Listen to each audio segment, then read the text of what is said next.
Huh. I'm having the weirdest problem. So I can hear you here, but I can't get the audio to go onto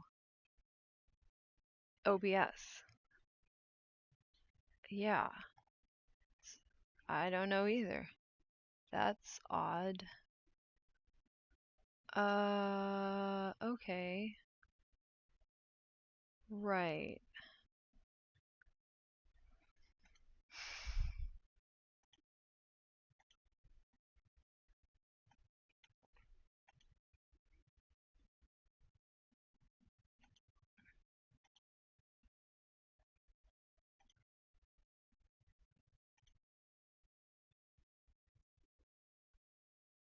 TV stand.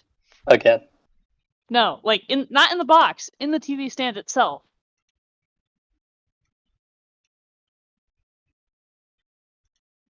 I'm so confused.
Jump into my lap unannounced.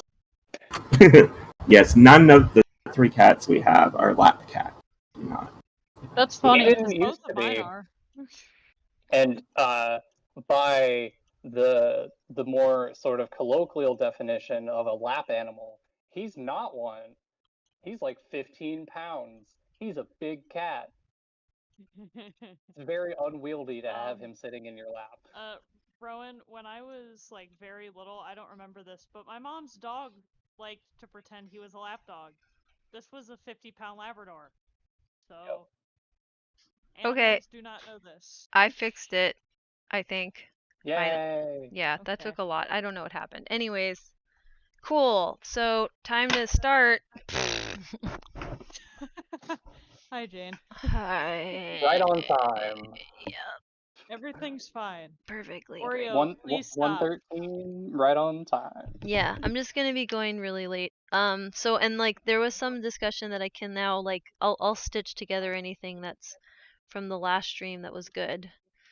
But yeah, okay. All right.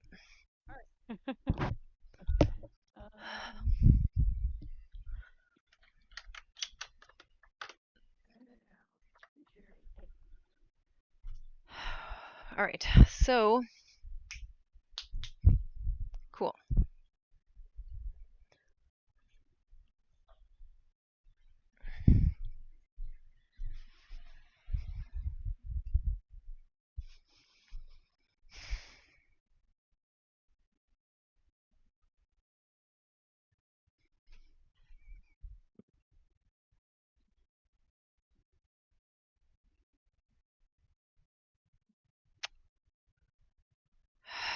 Okay.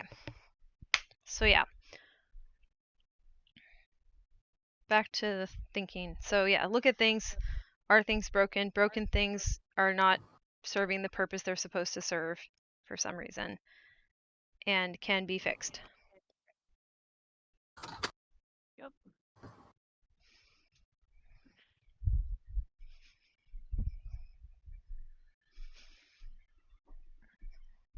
The nice thing about that too is like the solution can be kind of like half-assed. It doesn't really matter. Like as long as it's getting to do the thing that it needs to do, that's priority one. Merlin, no, come here. Oh shit. Right. And once you have objects working, if they're working poorly, your brain is probably going to just automatically start thinking about ways to improve them. Exactly. That's how our minds work. And we don't have to do any extra quote unquote steps to get there. That's the whole point, is that the step thing is an analogy for some other kind of brain. And I do believe that they fluidly switch between doing steps and doing what we're talking about. But if this is all your brain has ever done, it's just going to do it. And I think that would be reassuring for us to have something where it's like, oh, my brain just works. Great. Which I genuinely believe it. This, like, it's reassuring, yes. Like, I'm not saying this to blow smoke up people's butts, though. You know, like, it's reassuring that this seems to be the case, but I think it just has to be the case, unless if my understanding of the brain is actually just incredibly naive, which is possible. Like, given how I got there, sure, but I don't think so. Yeah.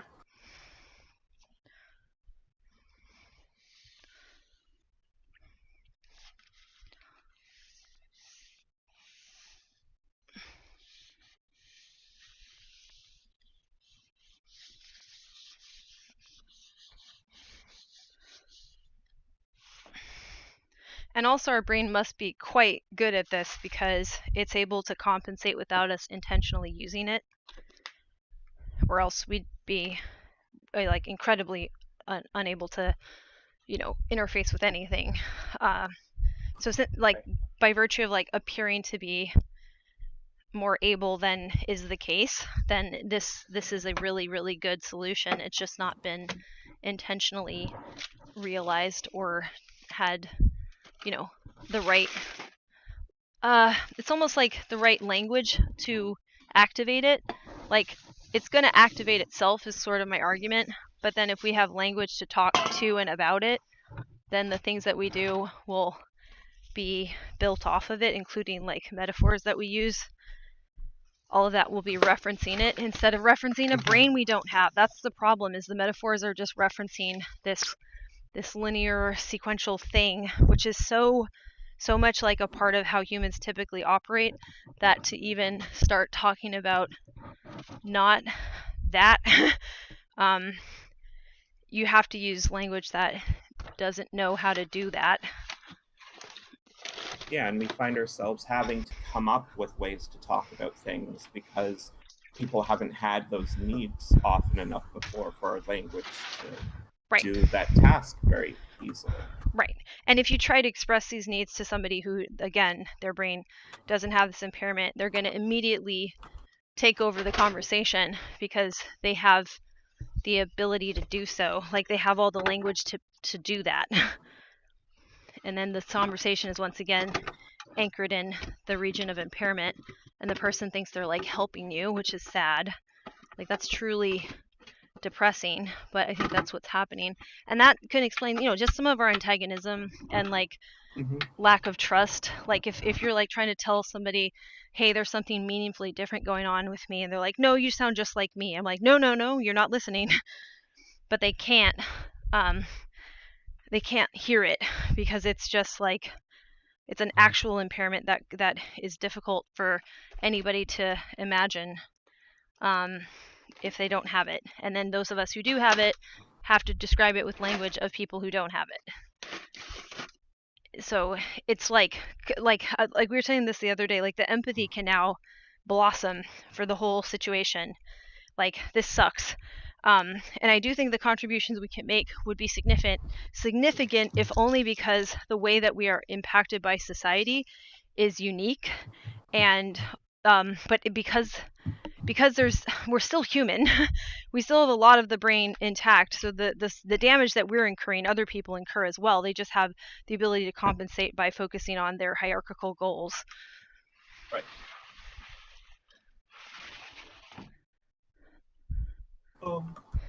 Jane, if you look at the chat that's attached to this voice channel, I put in 2 pictures of my current, let's call it puzzle cognifactory. Mm-hmm. Um, Let me go look. Yeah, I wanted to show you what I've got going and how it's working for me so far. Great. Hang on a second. Let me get to this. How do I get? Oh wow, I pressed wrong thing. Hi. It's okay. I always struggle to find it too, especially on my phone. Very particular about it. Yeah, Discord kind of got hidden in my background because it's the same color. Okay. Yeah. That happens. Yeah. Okay, then the chat is here. Oh, whoa. Yeah. There you go. That makes tons of sense. Yeah. And you might want to pull it up so the stream can see. Yes. Can I make it bigger? Oh, wait. I just realized I'm not watching live, so maybe you already did that. Hold on, let me open both of these up in browser. Oh, yeah. I'm not on the... I'm not even on your active stream. I'm on the one that you ended. Fascinating. Same here, me too. The day of the week. That is very good. I like that. Yes, and Huh. well, I didn't put it in any of these pictures, but I'm doing all the different day of the weeks along that color scheme. That's great. Wow. Huh. Okay, so what I'm gonna have to do okay, look, so what I should do, I really, really like that.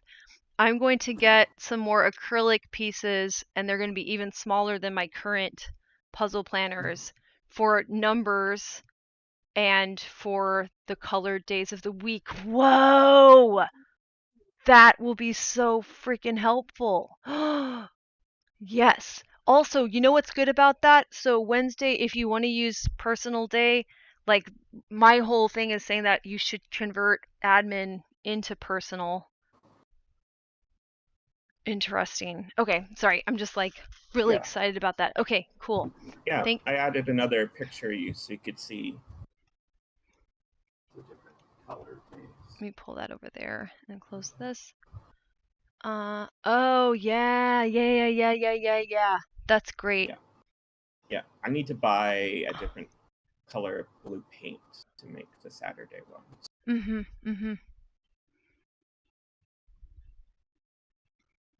Because like I know the progression of the week fairly well when I try to think about it, right? It's not that bad. But I know the progression of colors extremely well.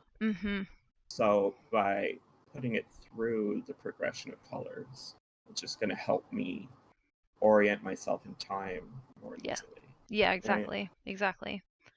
And then, so actually I might as well describe like what I'm doing here. Right, like I have a task that I start with, which is that my wife needs to get a health card now that she's eligible to get one. So I wrote down OHIP card for the health card on one rectangle. And then I'm like, I'll put Izzy on the side so I know it's a task for her and not for me. Right. And then off of that, I'm like, okay, so what do I need to do to accomplish this? Whatever I need to do, I'll put onto more of these little rectangles. And so I made one because it turns out I need to have a physical appointment that we go to, right? So I wrote down those details, and then I need to bring certain things, and one of them is a form that I need to fill out before I can bring it, right? And so I have the main task rectangle, and then I have the sub-rectangle of going to the appointment, and then the sub-rectangle from that of what I need to bring, and then attached to that, I need to alter the form that I have to a filled out form. And I have a rectangle attached to that as well. Right? And then because it wasn't easy enough to tell how that needs to associate with time, I started making these squares to depict days of the week. And then I'm going to work on prettier ones for the numbers, and then I'll probably get ones for months as well. Yeah. Because why not? Yep. Right. And I think that is key, is like when you're making something like this for yourself, within the means that you have, you should make it as interesting to look at as Yes. you can, Yes. because you want to remember to look at this and think about it, right? Right. Yep. This is And phenomenal.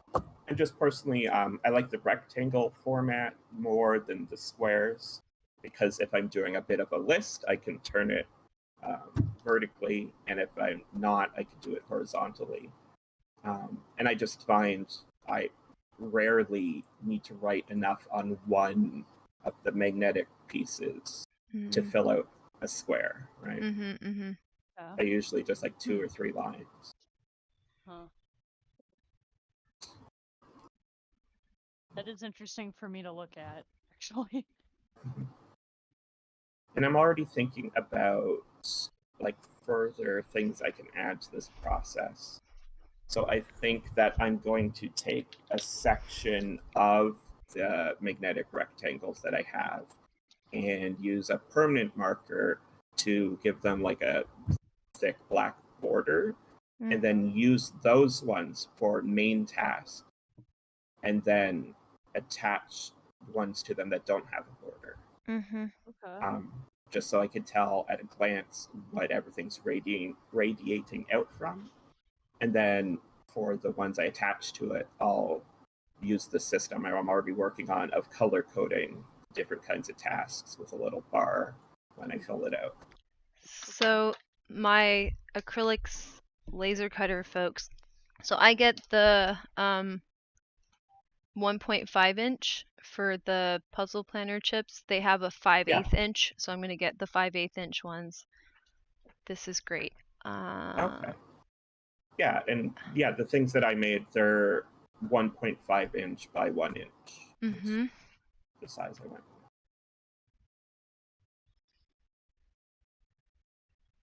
Amazing. Okay.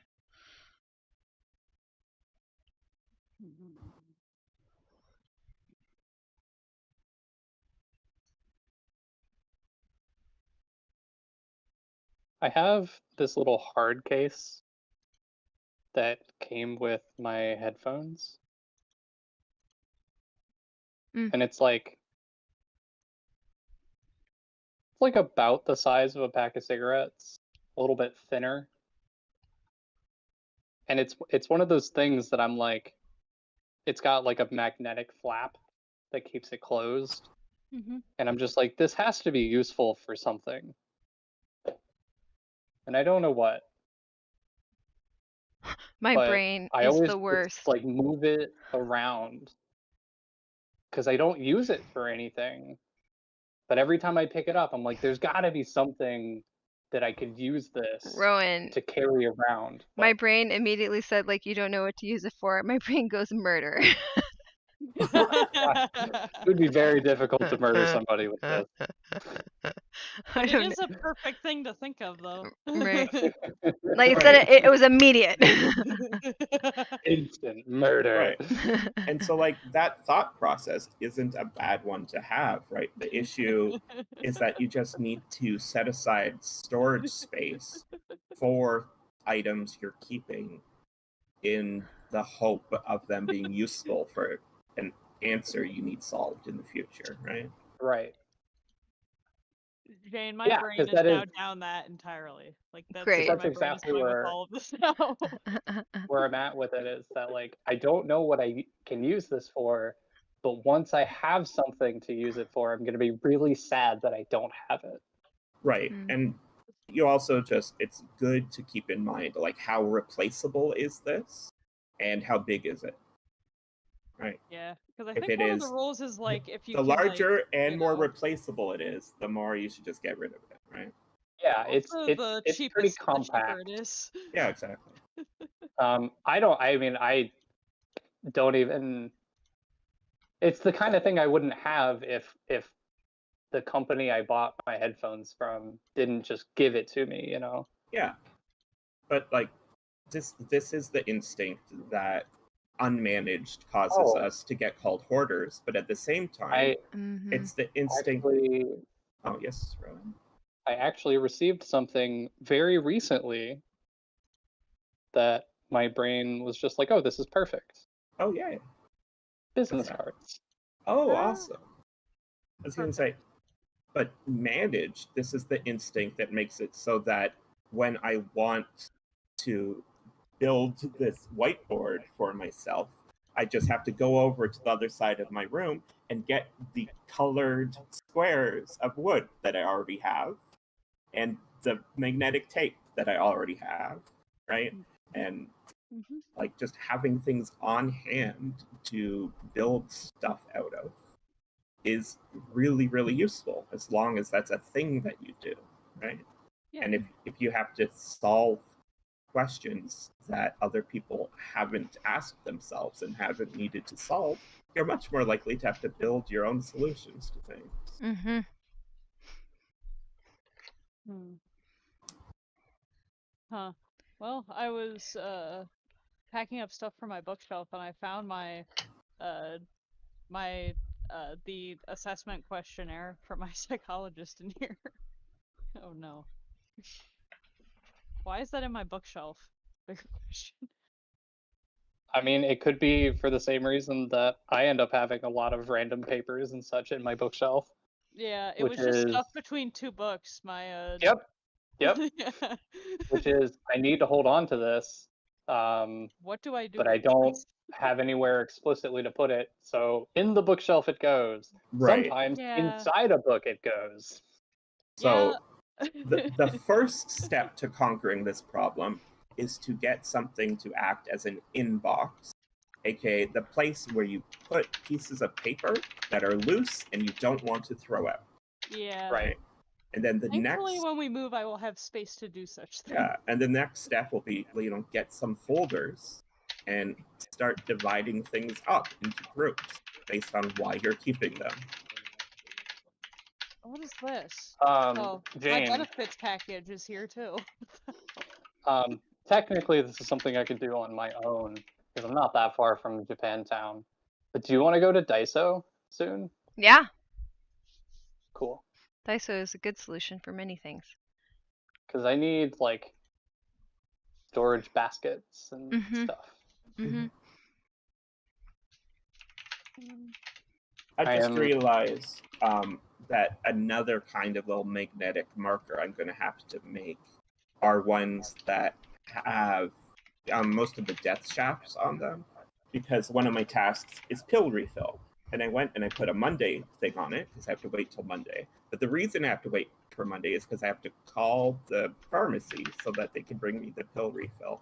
So I should really be putting a telecom marker next to this as well. Yep, that sounds right. Right. Mm-hmm. Okay. Sorry, Where's my Rowan. I tape? sounded like you were going to say something. My tape.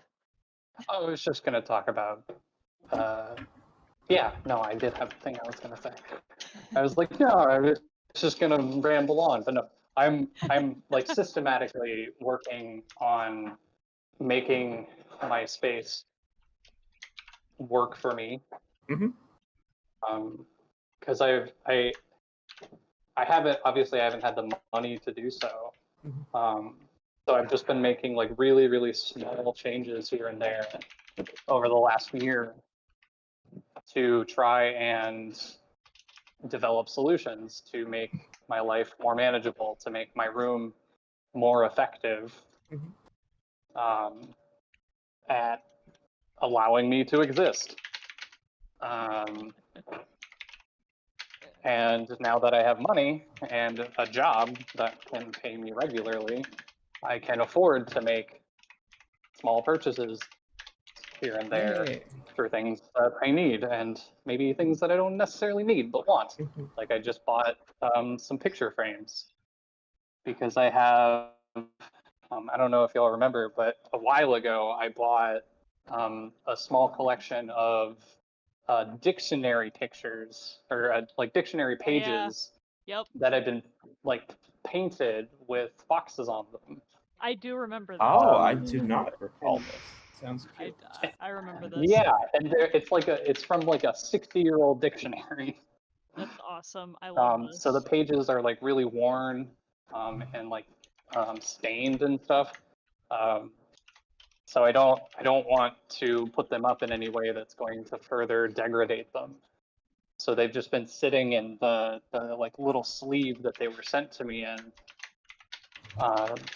And so I finally just went ahead and measured them and put in an order for 5 picture frames that I can put them in. But yeah, like I've just acquired like a handful of other things recently that are just going to make it easier for me to manage my space. And that's why I want to go to Daiso. Yeah, that's awesome. Yeah, I mean, one of the things that Support and I talked about recently was that specifically. Like if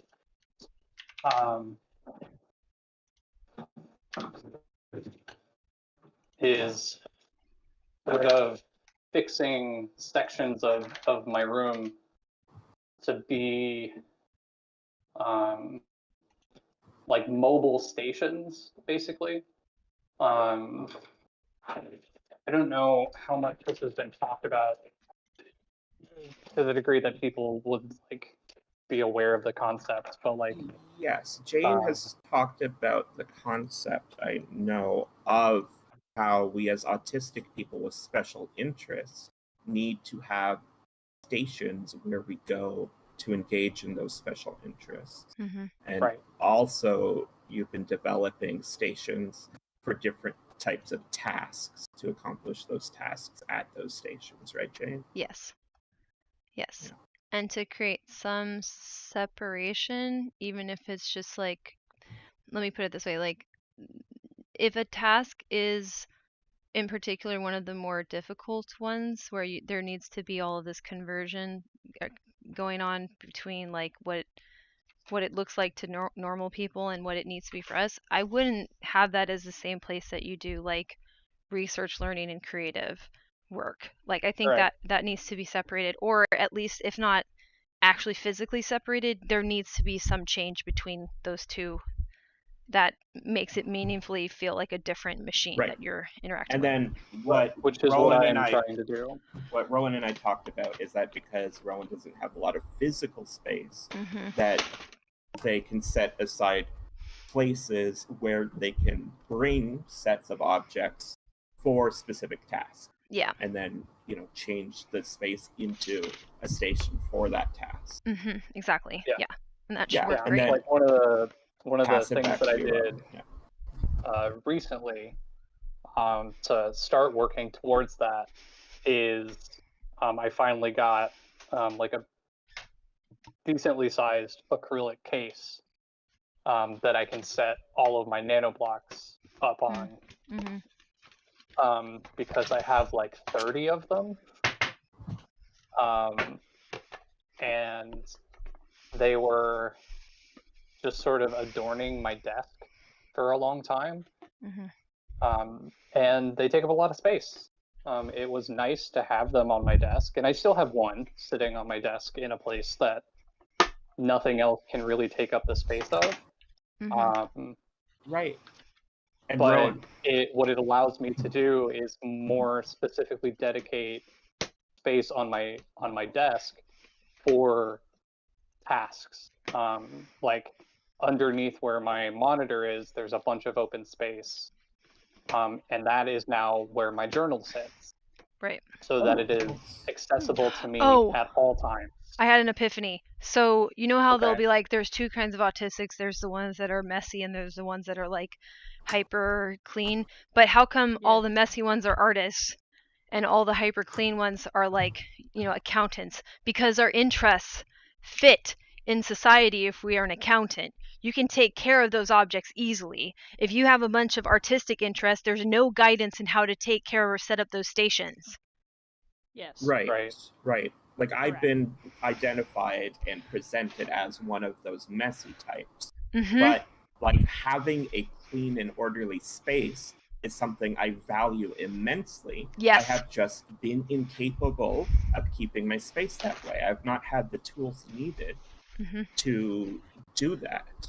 And we've already dealt with the I'll say, you know, kind of environmental trauma of people judging us all the time.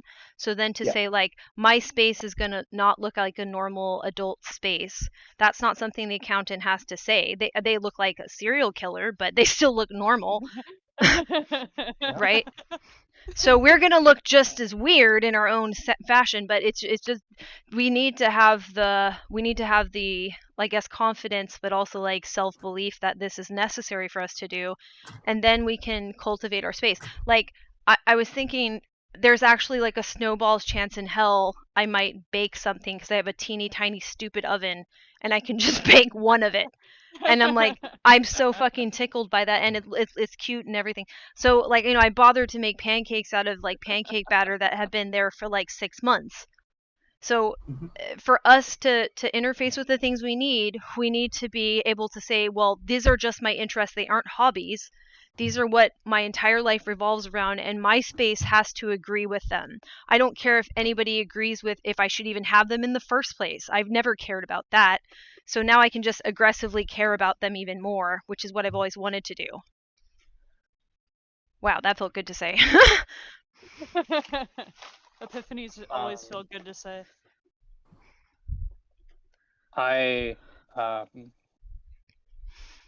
This is completely unrelated, but I just shared something in the Discord chat that I wanted to share before I threw it away. Oh no, you're throwing that away. It's so cute. It's also entirely useless. I wish you could easily give that to me because I would take that in a moment. Wait, Jane, do you want that? Rowan could give that to you physically. Yeah, it's really cute. Yeah, give it to me. It came with... I'll eventually give it to support. Yeah, give it to me. Just save it and give it to me, and then I'll give it to support. Okay. This will be weird. Awesome. That'll be the first thing I ever give to support. That's not true at all. Well, I'm in person. Oh, in person, awesome. Yeah. That would be great. Yeah, that's pretty funny. I ordered this like little kitsune plushie. Oh, it came with that. Yeah, and that's what it came with. Interesting. It also, I'll send you the sticker. Thank you. No, I meant a picture. I am keeping the sticker. Oh.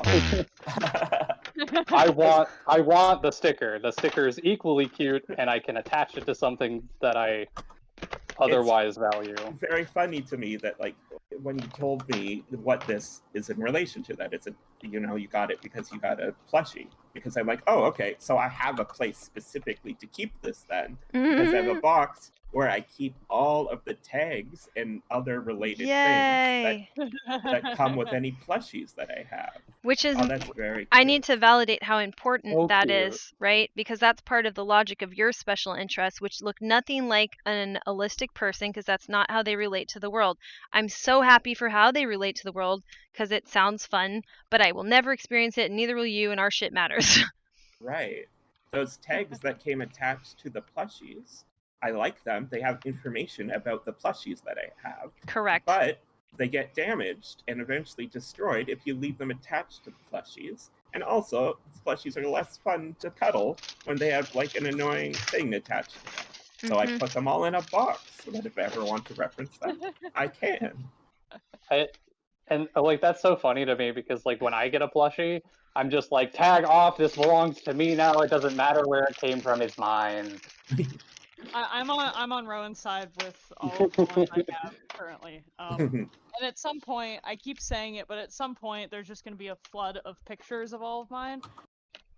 So, I don't know when that will happen, but... It will never not be funny to me that my cat is so terrified of the sound of ruffling plastic. Yeah, it's really funny for me too because Clementine is a very stupid cat and she like loves licking and chewing on plastic, but yet the sound of it scares her. I don't understand. I was literally just gonna say that. Like Bastion is obsessed with licking and eating plastic, but as soon as you pick up like a bag or something that rustles around, he's like, oh god. Yeah, cats are stupid. I don't understand. They're weird little creatures. Yeah, There- Ariel right. is currently hovering I guess- on my table. I was staring. actually cleaning out my purse the other day, and I pulled a condom out, and it made a little crinkly sound, and so two of our cats just ran straight to me. I found it very funny. That is, you don't have Well- normal cats. What is wrong with your cat? Well- they thought it was cat treats. It sounded Yep. like the cat Fair treat. enough. I was gonna say is that like Yeah. they do seem to be able to like identify like the difference in because it's not like when I open the bag of cat food, it makes a very similar crinkling sound, but it's distinct enough that Bastion's like, oh, that's the food, ah! Yeah. And he comes running. Same thing with like a treat bag. Yeah, and so this Um, is the first time they heard that sound, and it most sounded like a treat bag. So they came Fair running. enough. Fair enough. Yeah. So many jokes could happen there, and I'm just gonna leave it. Yeah. Yeah. Well, I'm gonna say it. Like, no one's had that response to the sound of a condom wrapper. Like, come running.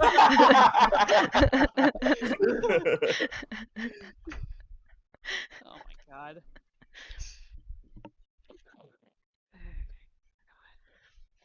I think it's even worse that, like, in between all of you guys talking, like, I'm literally tearing tape, so that's also sound that's being heard right now. Go ahead. Shadow mentioned, like, one of these days you're going to post pictures of all your plushies. And it just makes me think of, for, like, over the first year that I knew Jane, we would often say, one of these days we're going to talk about Discordianism. And I wanted to bring it up to see if Jane remembered that. I do. I Jane do. definitely Because remembered. it is not a thing that we ever talked about. No, but one of these days. No, it's no longer. I'm no longer interested enough in it to make plans to talk about I've it. forgotten what it is entirely, so that's a little bit better than how I'm doing.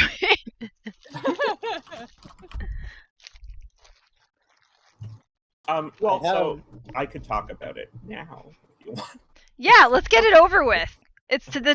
No, Today's the day. Lauren, you say your thing first. If I'm going to talk about something, I need to read about it first, right?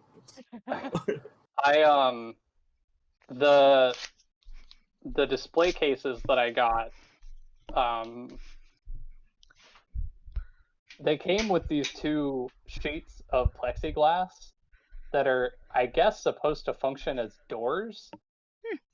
But they don't. Oh no. They're basically useless. Like they don't actually fit into the slots that they're supposed to. Like they're sort of set up like sliding doors, so they have little holes in them for you to like grab them and slide them. But like there's a slot, like a thin slot on the top and bottom that they're supposed to fit into, but they don't. Like the doors aren't long enough,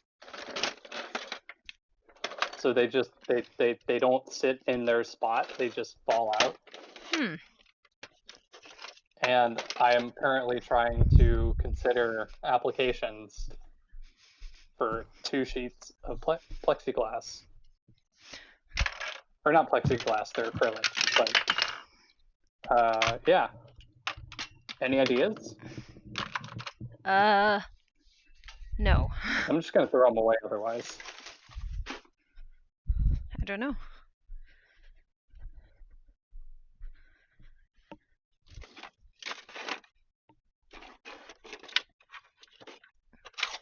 Okay, they're going in the trash.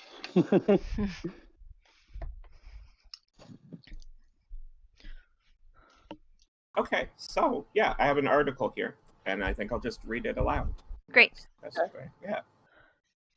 So Discordianism was founded after 1963 after the publication of its quote-unquote holy book, the Principia Discordia, written by Greg Hill with Carrie Wendell Thornley, the two working under the pseudonyms Malaclips the Younger and Omar Khayyam Ravenhurst.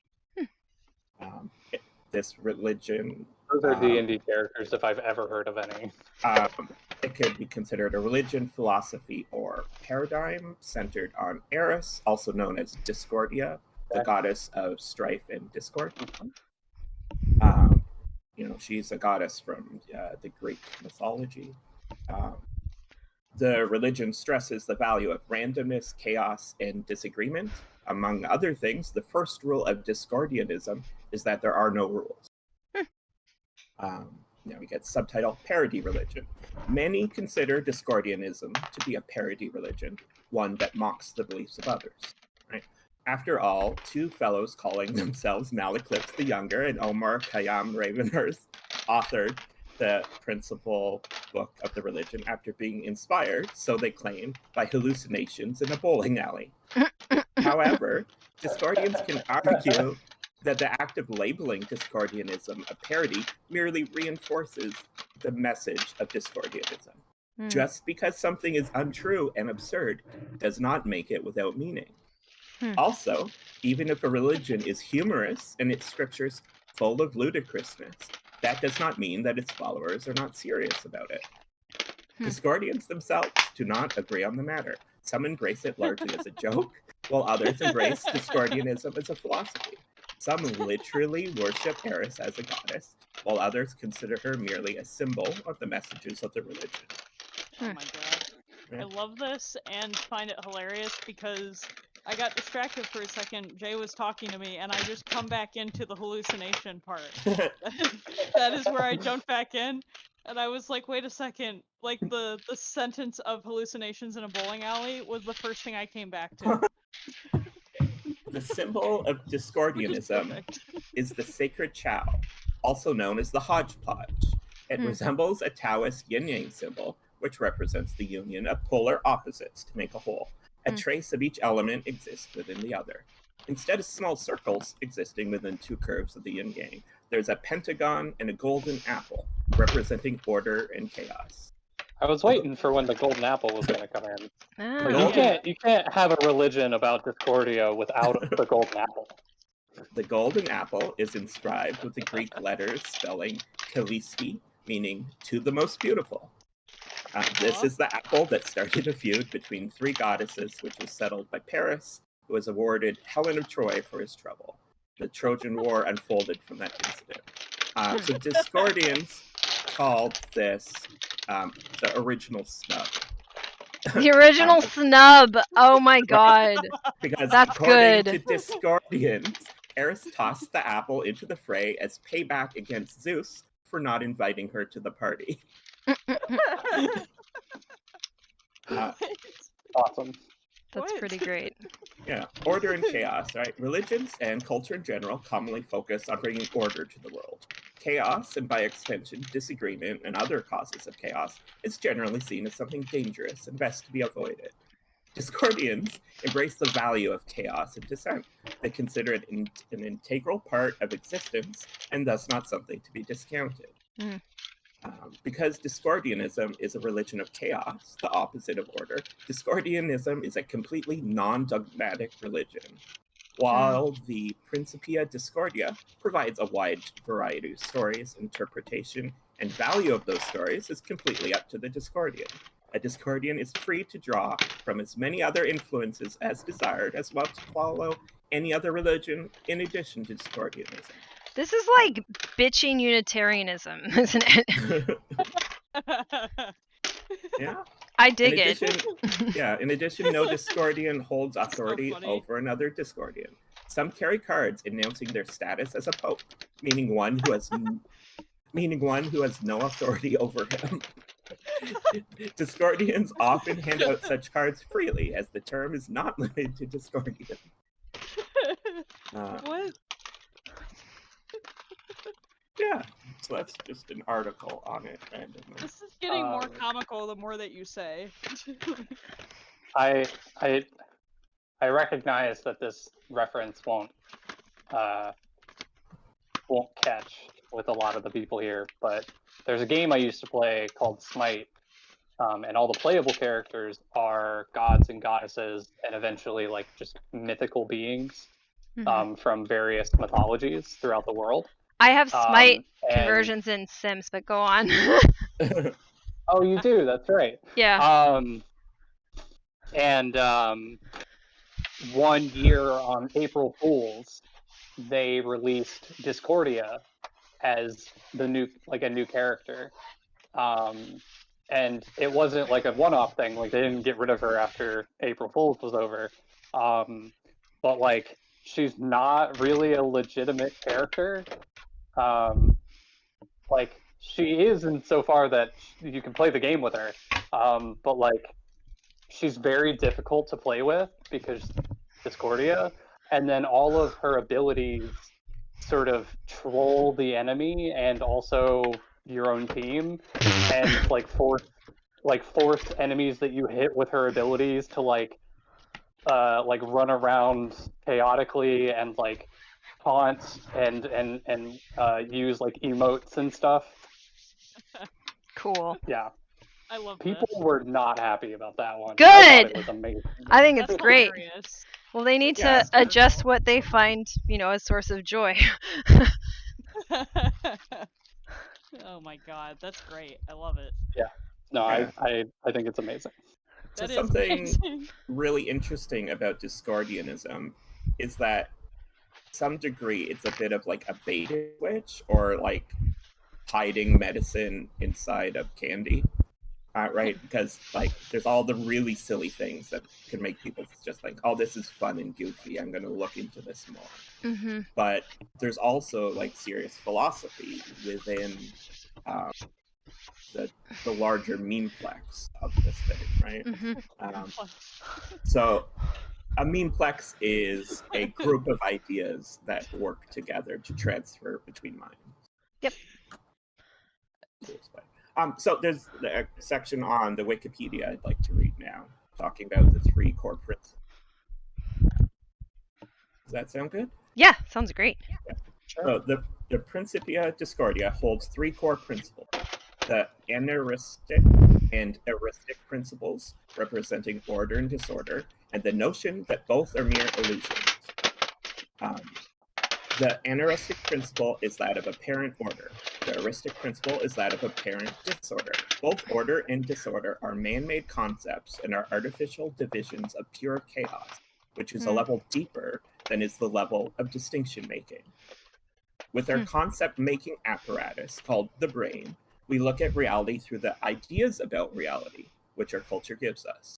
The ideas about reality are mistakenly labeled reality, and Yes. unenlightened people are forever perplexed by the fact that other people, especially other cultures, see reality differently. Mm-hmm. It is only the ideas about reality which differ. Real, so capital T, true reality is a level deeper than is the level of concept. We look at the world through windows on which have been drawn grids, concepts. Different philosophies use different grids. A culture is a group of people with rather similar grids. Through a window, we view chaos and relate it to the points on our grid, and thereby understand it. The order is in the grid. That is the aneuristic principle. Western philosophy is traditionally concerned with contrasting one grid with another grid and amending grids in hopes of finding a perfect grid that will account for all reality and will, hence, say unenlightened Westerners, be true. This is illusory. It is what we Arisians call the aneuristic illusion. Some grids can be more useful than others, some more beautiful than others, some more pleasant than others, and so on, but none can be more true than any other. Disorder is simply unrelated information viewed through some particular grid. But like relation, no relation is also a concept. Male, like female, is an idea about sex. To say that maleness is absence of femaleness, or vice versa, is a matter of definition and metaphysically arbitrary. The artificial concept of no relation is the heuristic principle. The belief that order is true and disorder is false or somehow wrong is the aneuristic illusion, right? Yeah. To say the same of disorder is the heuristic illusion. The point is that little t truth is a matter of definition relative to the grid one is using at the moment, and the capital T truth, metaphysical reality, is irrelevant to grids entirely. Yes. Pick a grid, and through it some chaos appears ordered and some appears disordered. Mm-hmm. Pick another grid, and the same chaos will appear differently ordered and disordered. Yep. Yeah, it's definitely a critique. So here's something I want to add to. I think that any meaningful philosophical critique of the modern era has to poke fun at how seriously the Greeks took themselves. So you have to, right? You know what I mean? Like they're like, well, we're geniuses, and everything we say will be profound forever. And then all these people that are attracted to the idea of being profound forever, despite the fact that they spend most of their day speaking in memes, are attracted to Greek philosophy then forevermore. So it's like life is much more dynamic than the idea of being very important as a person. That's not a useful thing for you to get attached to, but you also don't have to become profound about your non-attachment to it. It's just stupid. It's just a dumb thing to do because reality doesn't give a shit.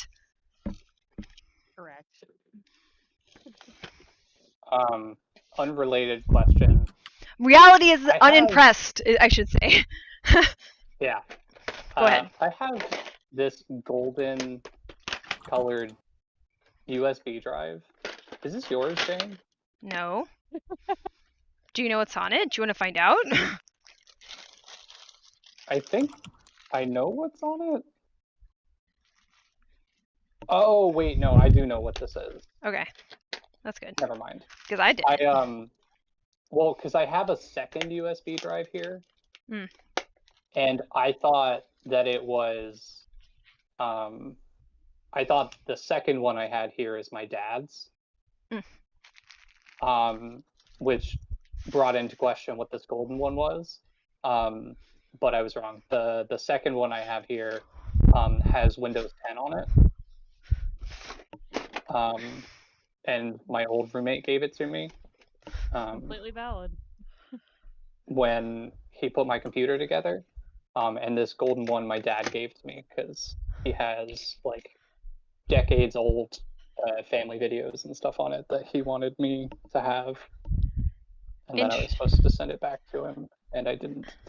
Interesting thing that isn't that interesting that I just want to share. Whenever somebody says I was wrong, I have this like flash of like a Simpsons episode where they did a musical of Planet of the Apes, and like Zap, the famous actor guy or whatever the heck his name is, he goes, "Oh my God, I was wrong. It was Earth all along." And I just hear that like just every time. But go on. Yeah, I mean that was it. I mean I would wordlessly send it back to my dad, but I don't have his address. Mm-hmm. So and I'm not interested in reestablishing contact with him in order to get it. That's fair. The Maybe Simpsons, I have an email. I put it all in a actor character that you're referencing is known as Troy McClure. Thank you. There we go. You were probably thinking of Zap Brannigan. Yeah. A similar character from Futurama. There we go. These are not very distinctly formed memories. Yeah, and like Futurama is written by the Simpsons people. Yeah. Drawn in the same style. Is it the same actor? Maybe not. Could be. Who knows? There's a lot of crossover there. Maybe just a similar voice. Who knows? In a moment, I will know. No, Zap Brannigan was voiced by Billy West. Huh. And good to know. The other guy was voiced by... Isn't Fry also Billy West? Yeah, Billy West voices a lot of people. Yeah, dude has got crazy range. Yeah, and Troy McClure was voiced by Phil Hartman. Oh, and he passed away. Okay, that makes sense. Okay, got it. Thank you. Just to finish off the topic, I'm going to read you guys the 5 commandments in the Principia Discordia, known as the Pentabarf. The Pentabarf? Wonderful. Yeah. Wonderful. Awesome. Right. The Pentabarf was discovered by the hermit apostle Zarathustra in the 5th year of the caterpillar. He found them carved in gilded stone while building a sun deck for his cave. but their import was lost, for they were written in a mysterious cipher. However, after 10 weeks and 11 hours of intensive scrutiny, he discerned that the message could be read by standing on his head and viewing it upside down. Know ye this, O man of faith? I, or Roman numeral 1. There is no goddess but goddess, and she is your goddess. There is no Arisian movement but the Arisian movement, and it is the Arisian movement. And every golden apple core is the beloved home of a golden worm. I, or Roman numeral 2. A Discordian shall always use the official Discordian document numbering system. II 3, or III, or Roman numeral 3. A Discordian is required during his early illumination to go off alone and partake joyously of a hot dog on a Friday. This devotive ceremony to remonstrate against the popular paganisms of the day. Of Catholic Christendom, no meat on Friday. Of Judaism, no meat of pork. Of Hindic peoples, no meat of beef. Of Buddhists, no meat of animal. And of Discordians, no hot dog bun. Oh dear. IV, or Roman numeral 4. A Discordian shall partake of no hot dog buns, for such was the solace of our goddess when she was confronted with the original snub. And V, or Roman numeral 5. A Discordian is prohibited of believing what he reads. It is so written, so be it. Hail Discordia. Prosecutors shall be transgressicuted. Transgressicuted. Damn. Yeah. It's probably a good cap on our exploration of Discordianism. That was great. Thank you. Yeah, for pretty obvious reasons. It's something that I thought a lot about when I found out about it.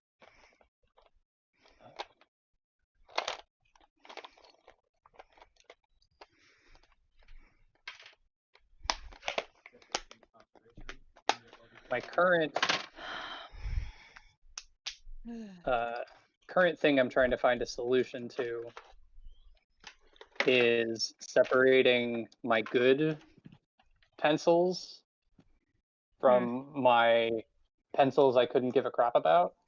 I feel that.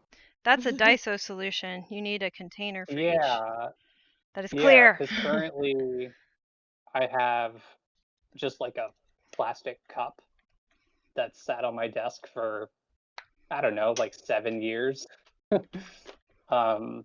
It's just the cup I've used for so long to hold all of my, like, it also holds like my scissors and all my different kinds of tweezers, my like fingernail clippers and stuff. And I put all of my markers and pens and pencils that I'm less concerned about back into it.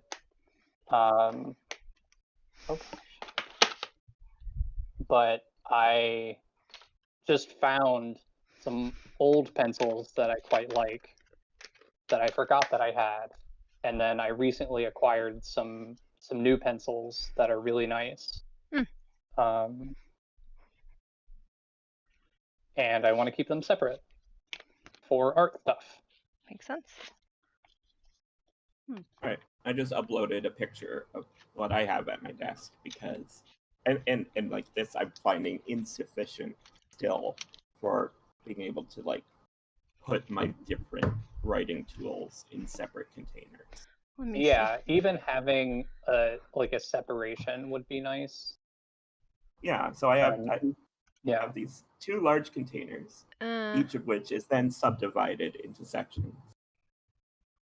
Yeah. And even then, I'm like, well, I have this one section for my dry erase markers and this section for my erasable pens. Allow me to show you what mine is doing right now. Which that makes me think, like, I would like to have like a really thin sort of container, like the gray one you have on its side. Just like cut that in half, basically. Yeah. But like I'll, not actually in half, just like the size, and then put magnet tape on the back of it so that I can put it in like the bottom left corner of my whiteboard, so that all of my dry erase markers can sit in there. Because right now I have like the little flat piece that comes with whiteboards that just like attaches to the bottom. And I don't like that. I would like something a little bit more secure for them to sit in. I think that might be a good idea. I put my I just did this. I put my colored pencils in a drawer that I'm not really using because they're all weird big sizes and they won't fit anywhere very easily. So that's that solution. But my desk stuff. Oh wait, hold on. Hold on. I have to be able to take a picture with my phone. I also have these wire cutters from when I used to like build my own vape coils. And I don't want to get rid of them because I feel like wire cutters are a useful thing to have. Yes, you need a Fair. toolbox. They won't. Yeah, I have a toolbox, but it's like a predetermined one. Like there's Sure. nowhere for them to go into. You also don't necessarily need a toolbox because they have lids, and thus they're sort of annoying. I immediately am like, the toolbox I have annoys me. Yeah, they're also super unwieldy. Yeah. Like mine sits in the kitchen underneath the pantry because it's kind of the only place it can sit out of. Yeah, I sent 2 more images so you can see the thing that I'm happiest about with my pencil holder. Oh, that's cool. Is that, yeah, I made specific places to hold my ruler and scissors with just some wire. That's nice. I like that.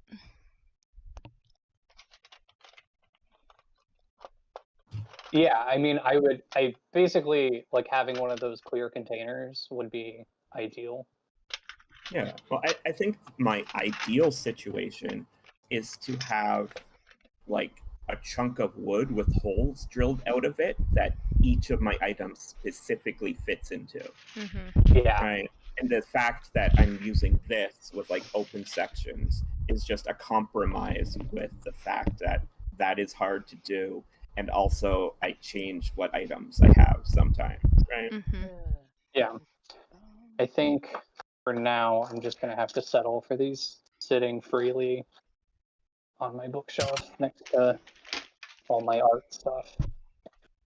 And similarly, I have go. a thing of Scotch tape just sitting on top of my little drawer thing there, which does annoy me a little bit every day. But I'm like, well, this is just the best solution I have at the moment. I need tape sometimes. I don't want to have to walk over to my more crafty stuff here. It happens. I think some of you might find it hilarious to know I just realized that I have 4 pairs of sunglasses that were in my bookshelf. Yeah, you need a sunglass place. Do you have one? Jane, so here's the thing. I'm packing right now, so no. Okay. Will you have one? I don't know. I obviously don't right now. Yeah, you should. I would venture to say that you should have one in the future.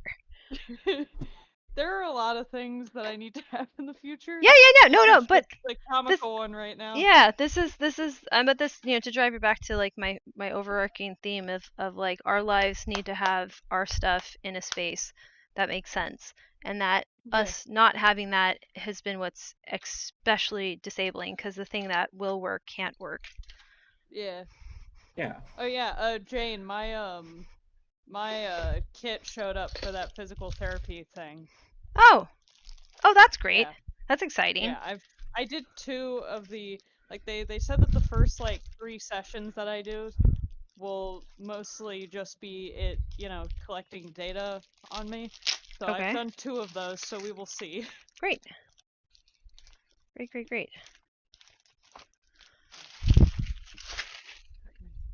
All my stuff is off my bookshelf now, so good. Yeah, progress, I guess. Yes, definitely, absolutely. Yes. Why are you unsure that it's progress? Because even though I know this is progress towards packing and stuff, all the boxes everywhere is kind of gonna drive me up a wall. Are the boxes all different sizes? Some of them are different sizes. Because certain things that I have, like for instance, the Xbox doesn't fit in the smaller, like the thinner boxes. So they are not all the same size, no. At some point, you're going to like put them against a wall and start stacking them, right? And they'll At stop some being all point- over the place. I'm probably gonna put them under the dining table, to be honest. But I still have, let's see, a box and a half-ish to fill of stuff before I worry about that. But one of those boxes, again, has a cat in it. Oreo, get out. You can't lay on my sketchbook, cat. Oh. Cute, Why though. can't you be like your sister that's not bothering me? To distinguish herself. Yeah, really, though. Clementine's asleep in a box over there. Like, we have boxes that I designate as their boxes because cats. Yeah, makes sense. Makes complete sense. That's how Yes. cats are. You have to. We have a box specifically on Jay's desk that Clementine is sleeping in right now. Because I guess we have to accept that. Mm-hmm.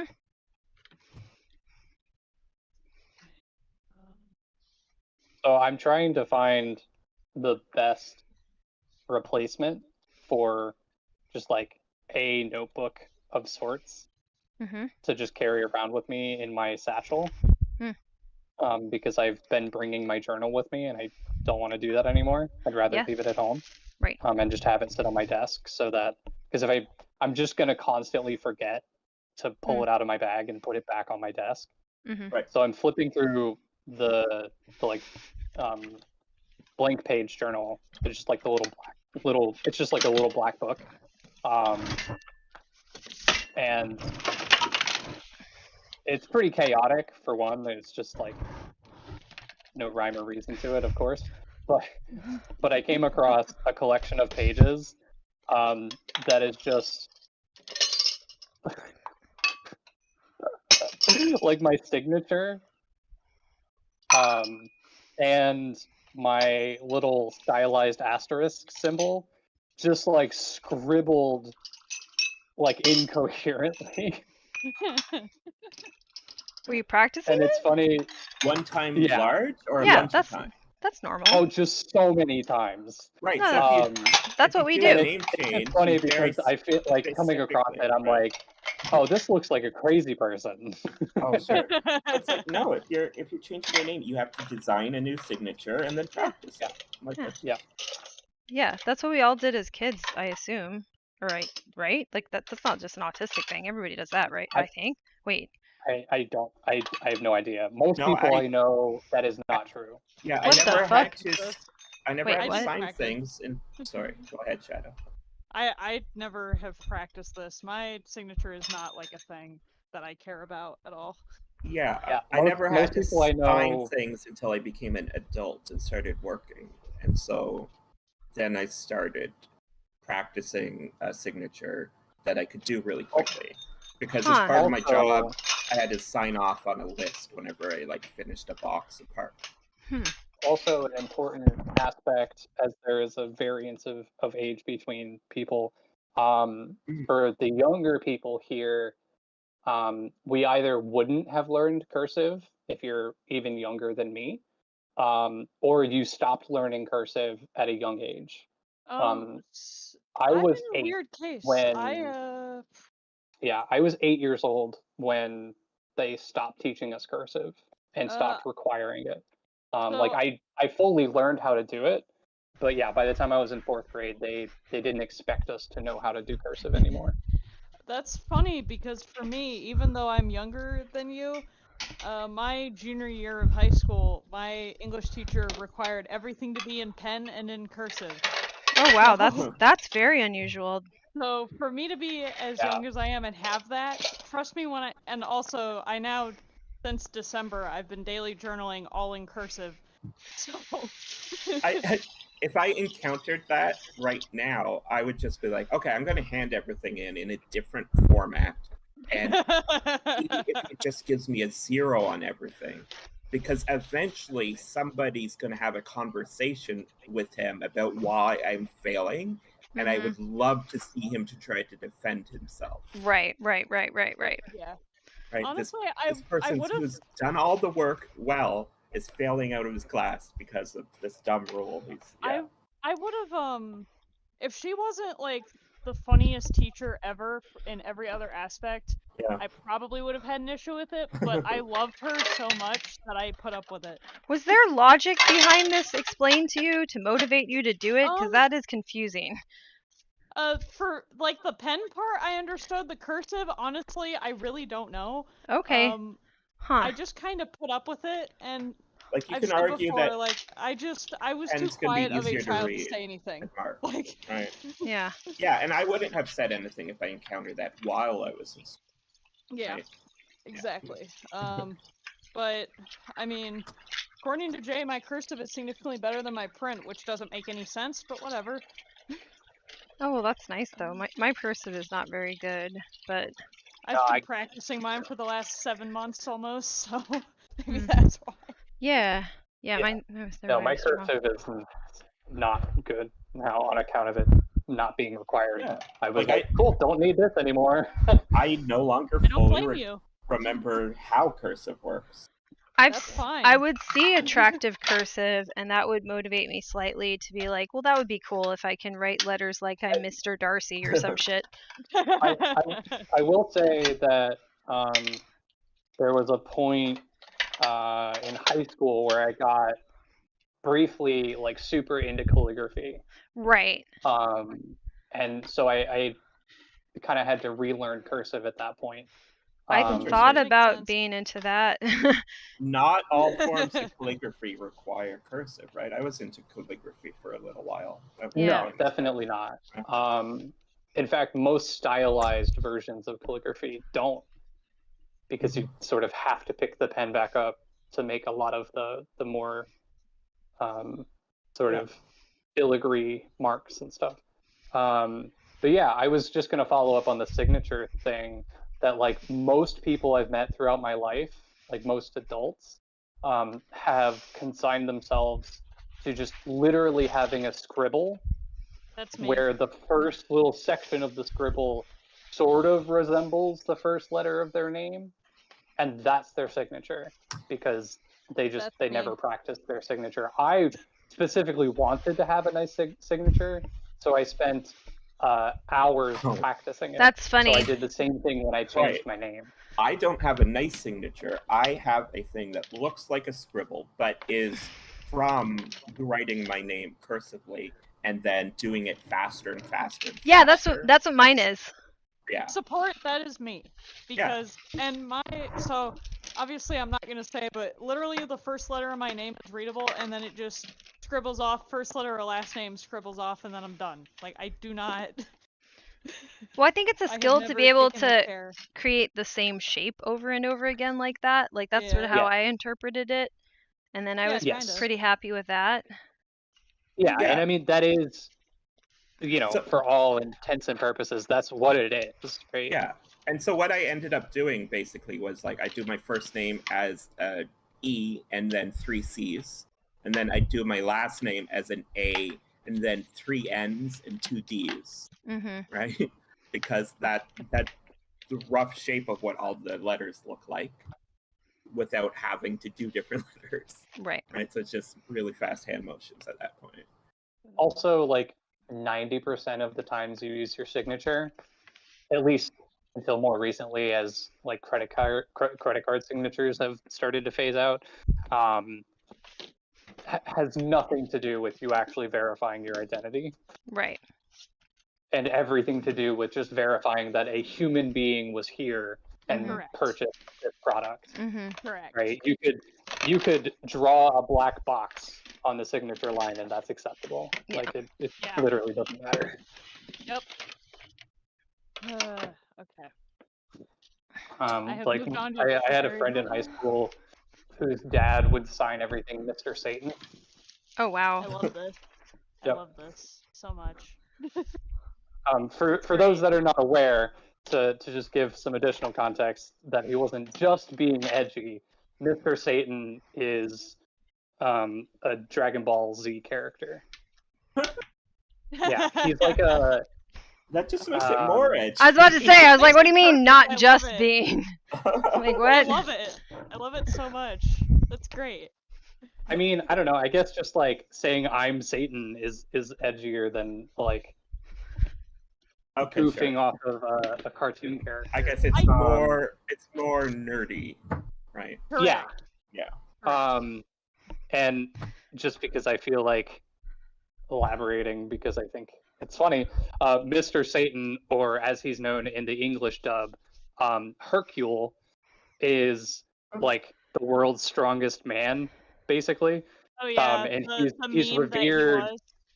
Yeah, he's like revered as like the greatest fighter on Earth, but he's actually like a super coward and Yes. isn't very good at fighting at all. And all of this sort of unfolds among like most of the Earth population, like not knowing that the super powered individuals of Dragon Ball Z exist. Yeah. So there's all these gags where like crazy stuff happens because Goku makes an explosion happen because he's big and strong. And then everybody's like, wow, look at what Mr. Satan did. Oh my god. I have so many memories of playing Dragon Ball Z video games and Yes. of those moments with Hercule that I didn't realize were still in my brain until now. I mean, So yeah, now I'm gonna play Dragon that Ball Z later. was hugely formative on me. I could not possibly give it the time of day now, because But despite still. nostalgia, it just like falls so far outside of the realm of my actual interests. But Which is fair, yeah, but no. still. I mean, I remember when I was like 9 or 10, and the first like real, fully three-dimensional Dragon Ball Z fighting game came out. And I got it for Christmas, and I just lost my mind. Like, my mom had to like pull me away from the TV to tell me to open the rest of my presents, because like nope, this is the only thing I wanted. I'm gonna do this right now, and she's like, no, we're doing a family thing after. And then I that sounds proceeded about to right. play. Yeah, and then I proceeded to play Dragon Ball Z Budokai for like 6 hours straight. I was so young when like a lot of this stuff came out that I don't remember much beforehand. Keep in mind, like, legitimately I don't. Okay. Yeah, I mean, I grew up in the golden age of video games for sure. Yes. Like I before, wasn't long behind you though. yeah. Like, yeah. I mean, right before everything like really got bad, I guess you could say, like, sort of. I don't know, excessively corporate. Yeah, I guess. It's easier for me to pretend like it wasn't that way because I was a kid, but like I know that it was. I just You didn't have I'm gonna adult choose bank not to accounts talk yet. about it. Yeah, like, You had your mom's and I bank mean, I account, don't know. and now they want Yeah, yours. and it's also contrasted against like the whole world has gotten more like overtly corporate since Yeah. then, True. right? Well, Like, all forms of entertainment have become more commodified than they used to be because they're larger industries, right? Like movies and video games are but making there were still more like video money games for like consistently. McDonald's, you know what I mean? Right. So what's really Yes. interesting, Rowan, is the period of time you grew up with was an extremely heavily commodified period of time for video games. But what hadn't happened yet is like the kind of iteration on video games past simply being commodities. Mhm. Right? Because now we have so many different models for how they're sold and how profit is made from them that actually, right, we don't treat them like commodities anymore. We treat them as like services, or we treat them as literal like mechanisms to get people to gamble. Okay. Yeah. Right? Well, I was This going sense. to follow that up with It's also sold as to you the PC realization now. as the realization dawned on me that like it really what it comes down to is that like video games weren't connected to the internet yet. Yep. Right? Like being able to play Halo on Xbox Live was like a big deal. You know, Right. like not everybody had Xbox Live, and like So yeah, and because it wasn't connected to the internet, they had to sell you them as individual commodity units. Yeah. Yeah, like worked everything as changed is. when they realized how much money could be siphoned through like live services. And then also by like sectioning off the games into different pieces to then sell them to you one at a time. Right. Yeah, I mean there was a time when DLC felt like, maybe gift isn't the right word, but it felt like a gift from the developers, right? It was them saying, we enjoyed this game so much that we gave you some extra, right? And I mean, ultimately, it's really just the producers were like, hey, this was really profitable. We think that we can sell more of it. And in fact, but like the DLC wasn't like, I think the contrast to that now, probably the best example I can think of is Final Fantasy 15, which there are 3 DLCs, a movie, and a comic book that you have to read, watch, and play to get the full story of the game. And to be fair, like a lot of that had to do with its incredibly tumultuous developments over the course of like 12 years. But yeah, I mean, like I still don't really know what the full story of that game is because I've never played the DLCs or watched the movie. And there was a period when DLC was almost always just expansion packs. And expansion packs were a holdover before the internet connected game time, where you had to make enough of a new game to sell it to people separately as a unit and justify that purchase, right? Yep. Yeah, like I mean, I remember buying a map pack for Halo 2, and it was like, you know, I went to GameStop and I bought a physical copy of the DLC. All of us that have Sims expansions from Sims 2 and 3. Right. I won't admit how much money my parents probably spent on that, so... Right, and that model incentivized them to make bigger and more meaningful chunks of new content available to you at one time. Mm-hmm. Oh, we got very off track of whatever we're talking about. I have zero idea what the topic of conversation was. I'm just packing and listening. Yeah, no, I know what it was. Go ahead. I was just going to say that, like, special interest time happened and just derailed the conversation. Yeah. Fine. Because I was just like, this is the thing I really like. How do I talk about it? Actually, this gives me a great thing to talk about, if that's okay, Jay. Yeah, go for it. Yeah, so like this is once again, our language is built around the type of thinking that we are disabled at doing. That is talking about linearity and following things one step after another, right? We talk about getting off track as if we had a goal we were heading to with our conversation. We talk about getting derailed as if we were on a train track towards a destination again, right? And it's not that we had a destination in mind, it's that we set a place that we were starting from, right? And we had a topic that we were building out from.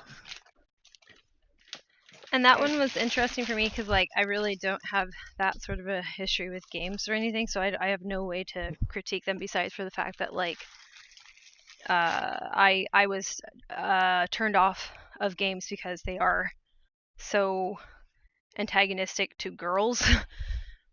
Yeah. So I was like, nah, I'm good. Once I had something else to do, that like made it impossible for me to even like try to find the stuff that I liked. I just gave up on it entirely. I was like, nah. And then yeah, so that it's interesting for me because it's like it's kind of like it reminds me of like Cars. Like I liked Cars as a kid, right? But I had nobody that would have taught me shit about Cars. My dad didn't have that in his repertoire of interests, so there's no way for me to make that have a follow up to it or follow through, I should say. Yeah. So it feels like there's a lot of things where it's like no one's really going to go out of their way to like include a girl.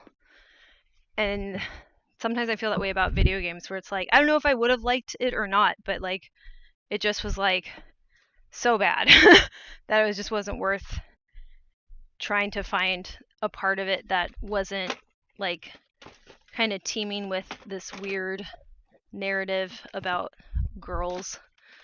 Yeah. I mean, And I can relate, trust yeah. me.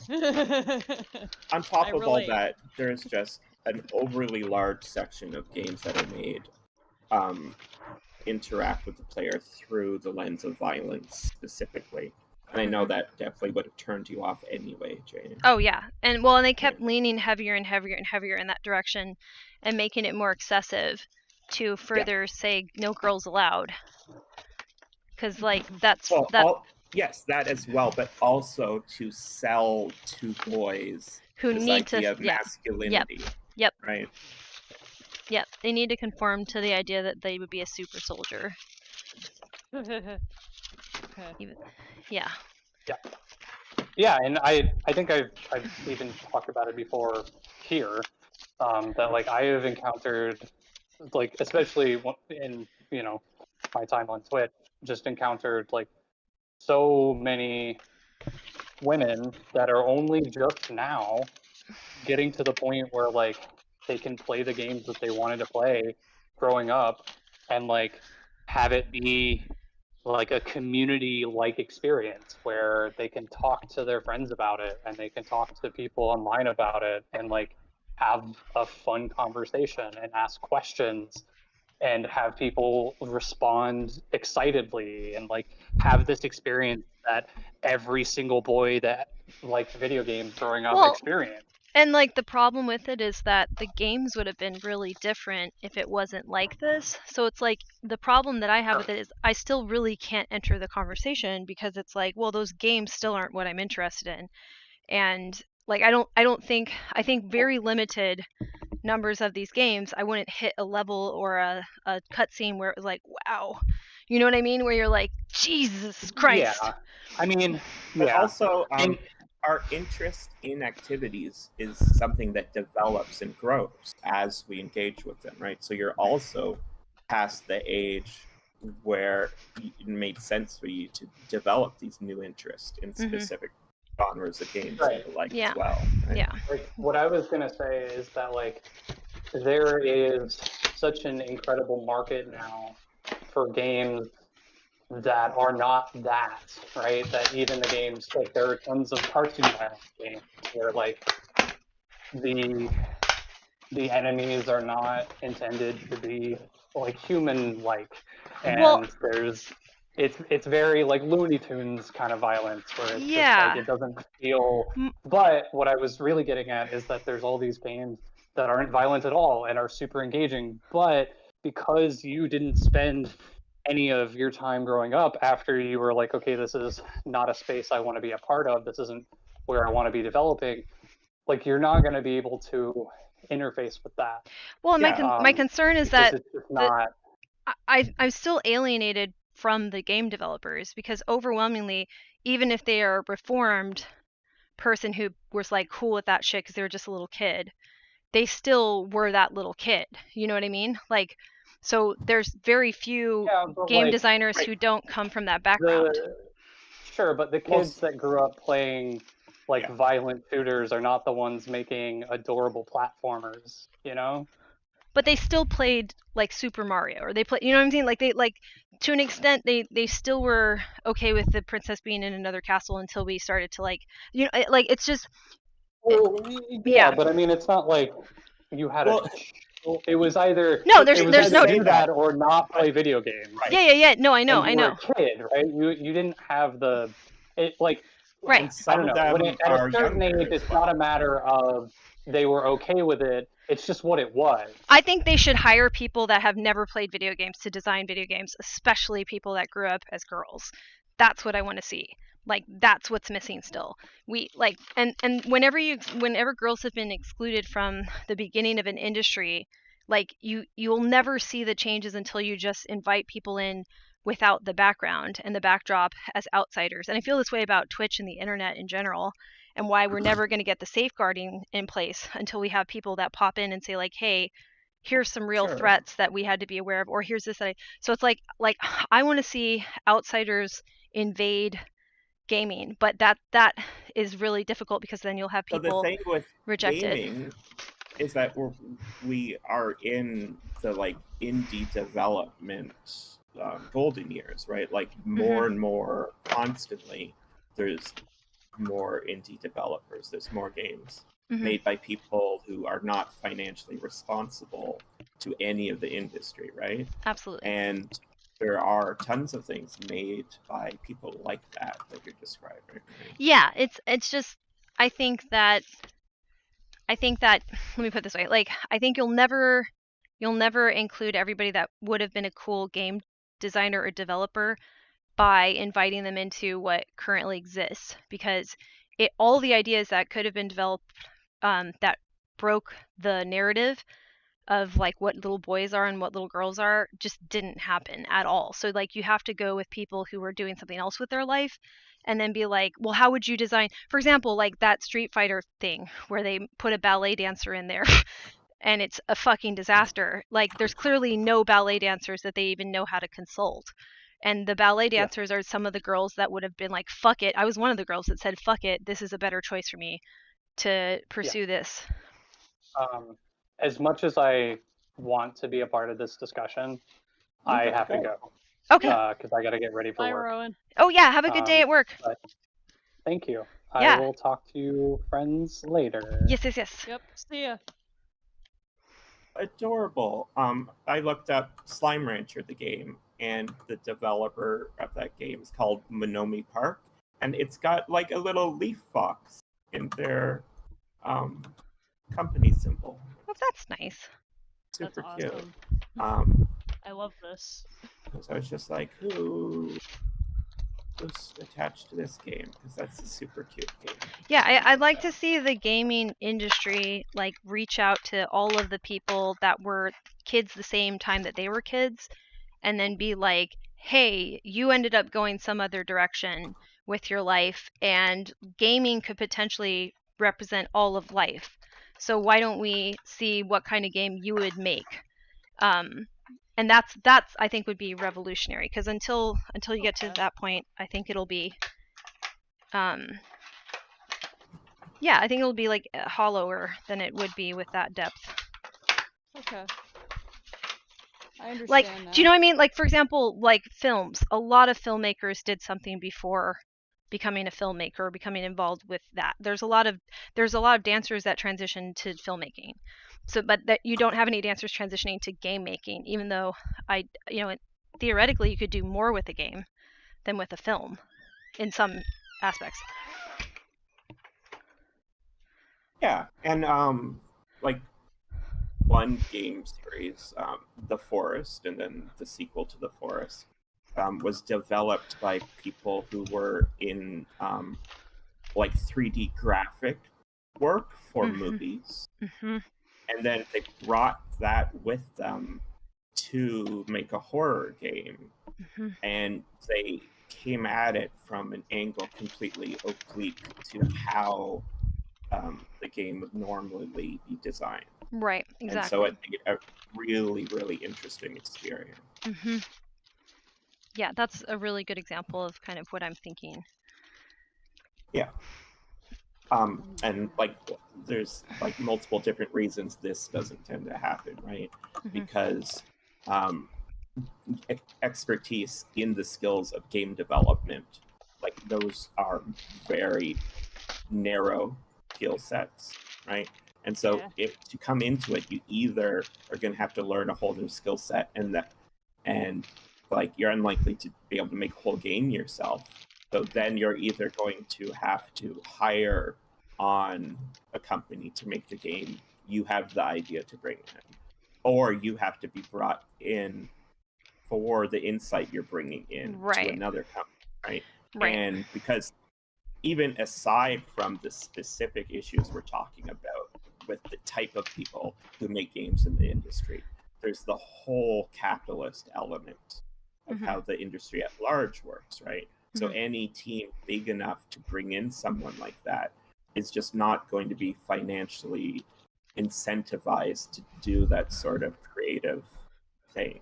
Right. Well, you'd have to have people fighting for it culturally, I think, within that industry. Like the industry itself would have to say, like, we need consultants from other and also same age consultants. They need to talk to their peers, because the problem that I have with gaming is it still treats itself like a little tree house.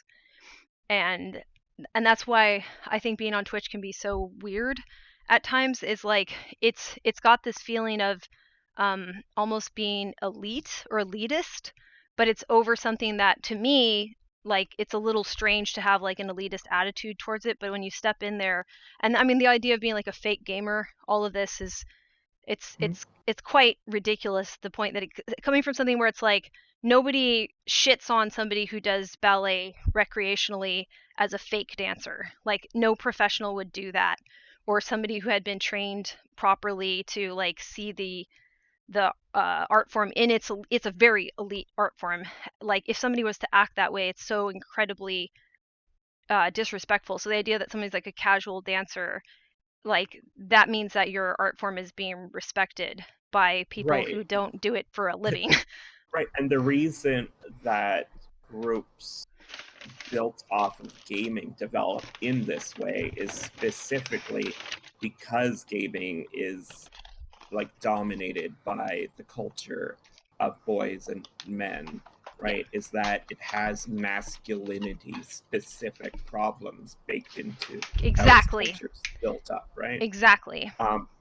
Because in a mixed group skill based thing like ballet, where you have men and women who do ballet, yes, you won't run into the same problem that gaming has, where people have to build a false sense of identity for themselves, right, out of their relationship to the activity, right?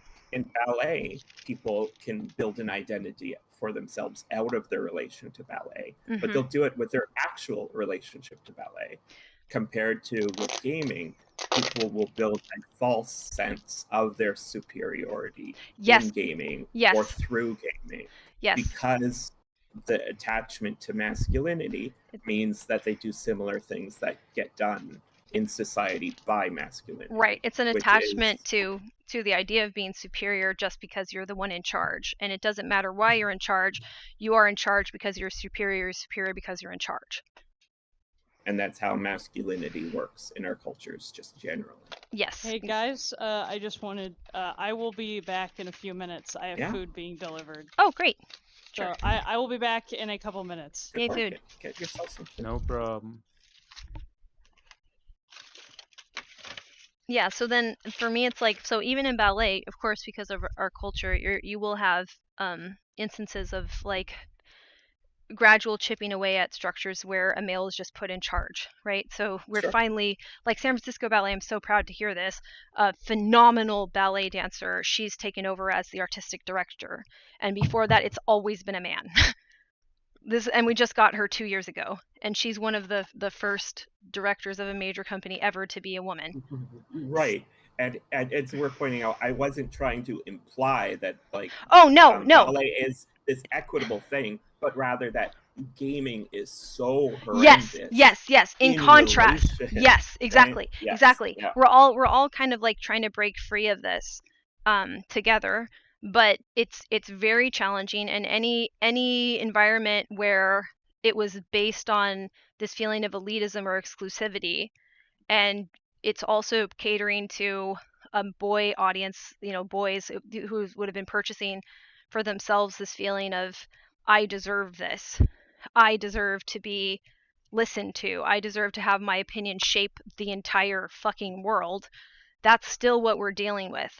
So for me, it's like that theme became so obvious in gaming that to go to a place where that wasn't the point of what we were doing, to reinforce that. In ballet, the world is what it is, but the art form just has to like exist in relationship with reality, because otherwise you'll actually physically injure yourself.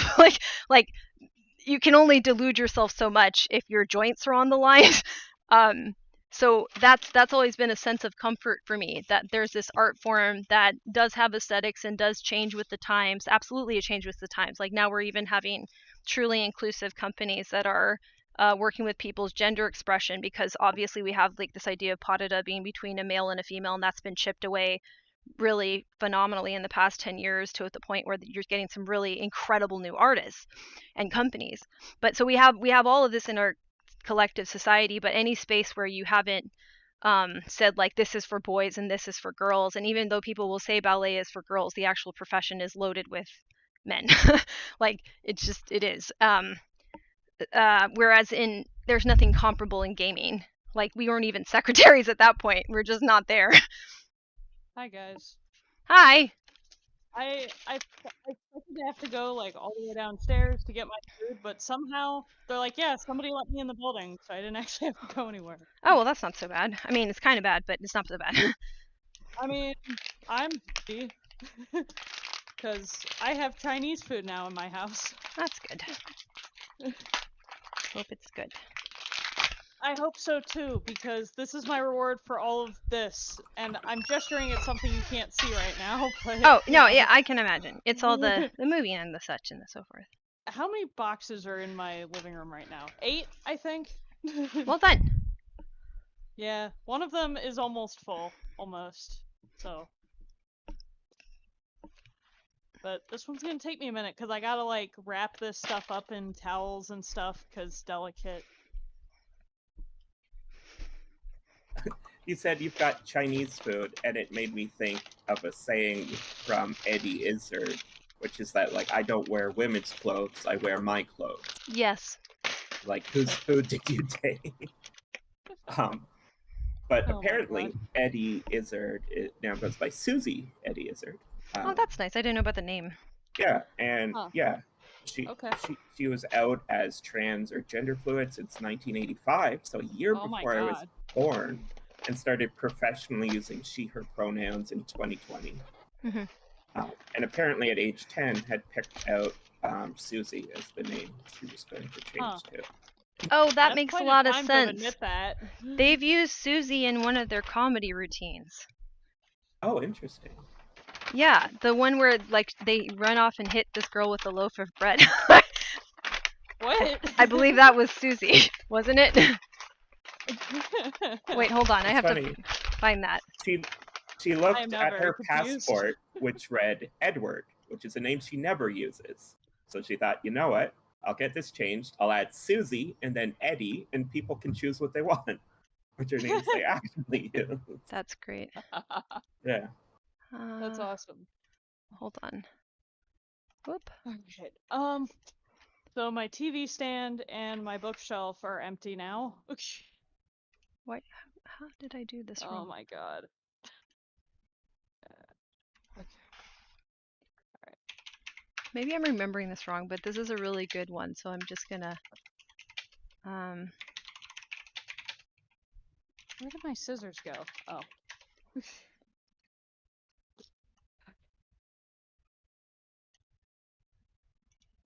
Alright.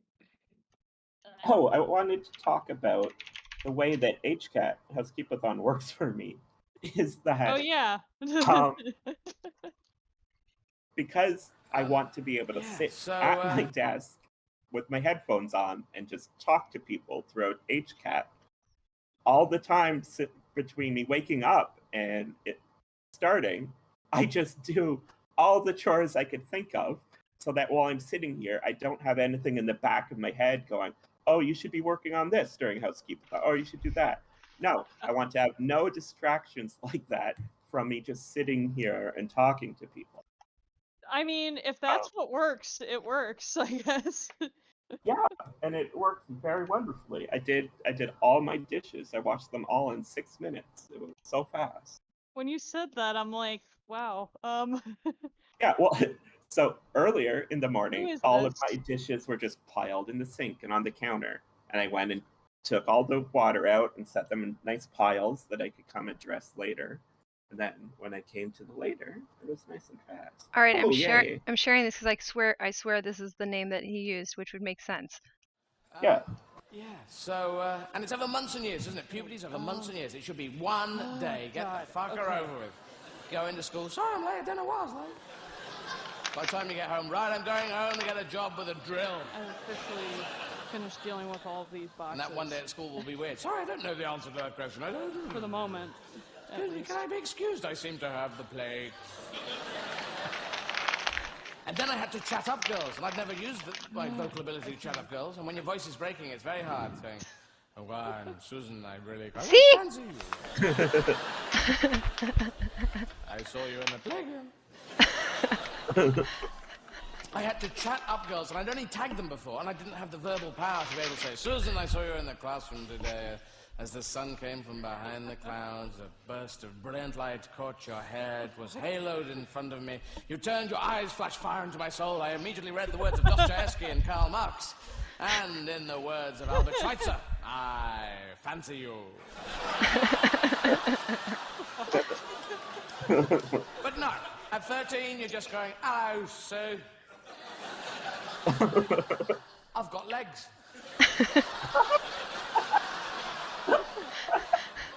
Oh my god. "Do you like bread?" "I've got a French loaf." "Bye. Love you." That's great. Yeah. That all makes Yeah. sense now. I mean, extra sense. I love that routine. Yeah. Well, I grew up in that country and it wasn't quite like that, but fair enough. Oh, you're still here, Bright. Hi. Always was. Sorry, Okay. I'm like, Actually, I have a wee so- question for Jane, if you don't mind. Go for it. Jane, is it right if I there was a friend of mine who asked about, because he's autistic himself, right? Mm. I mentioned the server, as it were. Obviously, it's like, could he join in? How the invite would go if you Yeah. have to do that yourself? Yeah. I don't know if you're able to invite. Have them friend request me, and then I'll invite them. I think it's easier to find us now. It's just you don't need the numbers at the end anymore. That's gone. So if they just look up Jane the Message and friend request me, then I'll get them invited. No problem. Thank you. Yeah, of course. Happy to do that. yeah, we keep bringing more people in Yeah. via, Invite. Copy. partially via the server that we shared. So I blame Kyle. No, it's good. Oh. I want it to grow. I do. Yeah. Especially if I it's making sent- sense to people. It Yeah. to Brightspear. I'll also send it to you, Shadow. These Okay. are direct links you can share with people so they can join. Okay. Oh, that's even Appreciate easier. that, thank you. Yes. This Problem is solved. I this was would have like, made it easier for me to invite Bright. So Yeah. yes, I'm happy. I'm like, about I this. could get this done now. Jane doesn't have to think about it anymore. Yes. And since me and support have not really DM'd, this will definitely be something I can find. Yes, that is very true. Okay. All right. You know something that I realized today, right? Hmm. It could be that maybe like the because my medication was delayed for ADHD, right? Yeah. And I noticed kind of like quite the slump in some ways, and it kind of hit me after a bit that maybe it was because of this, you know? Yeah. Jay doesn't have his Vyvanse right now, so that's fun. That's rough. So what is he like whenever he's off of it? Because that's what I use as well. He can't control anything, but also he gets like he's not like an aggressive person, but he gets mad at stupid shit way worse when he's not on medication. So that's more of where I see it being a problem, at least like for me from secondhand, is that he gets frustrated at dumb shit that usually he doesn't. Which, yeah, but I mean, also there's, you know, all the attention stuff, but I like to bring up the emotional part because people like to forget that part. Understandable. I feel like for me, it's mostly just a complete fatigue. Yeah, I might use be Yeah. the issue. I use Vyvanse as well. So I have, for whatever reason, it resolves a lot of my memory issues. So I kind of just do that, and then I don't drink any coffee because it kind of wires you up a bit. And then Mhm. like it's not ideal to have my memory be a little bit effed up, but since it's basically like jacking up my nervous system to be energetic, I just experience like the fatigue. It's like my performance on things isn't necessarily worse because memory is something I can avoid, and I do maybe more of that, but then I'm so tired, it's like, well, I don't even care. Thing. Yeah. So that's the explanation then for it, because it's like I've never felt like I've had memory issues per se. Like my entire childhood, like I had to have, good grades, or it wasn't really much of an option. So I kind of got Yeah. used to learning thousands of words of vocabulary, stuff like that for languages and whatever. So like it almost became like a second hand So skill. that part's fine. So I realized I had short-term memory issues because of ballet, because I can't learn the combinations, and with Vyvanse I can. It's like something about visual spatial information and trying to translate it into something that I can then use is not functioning at all, and it made me feel super stupid in ballet, even though I also was fine academically, and like memorizing words is kind of different too, I think.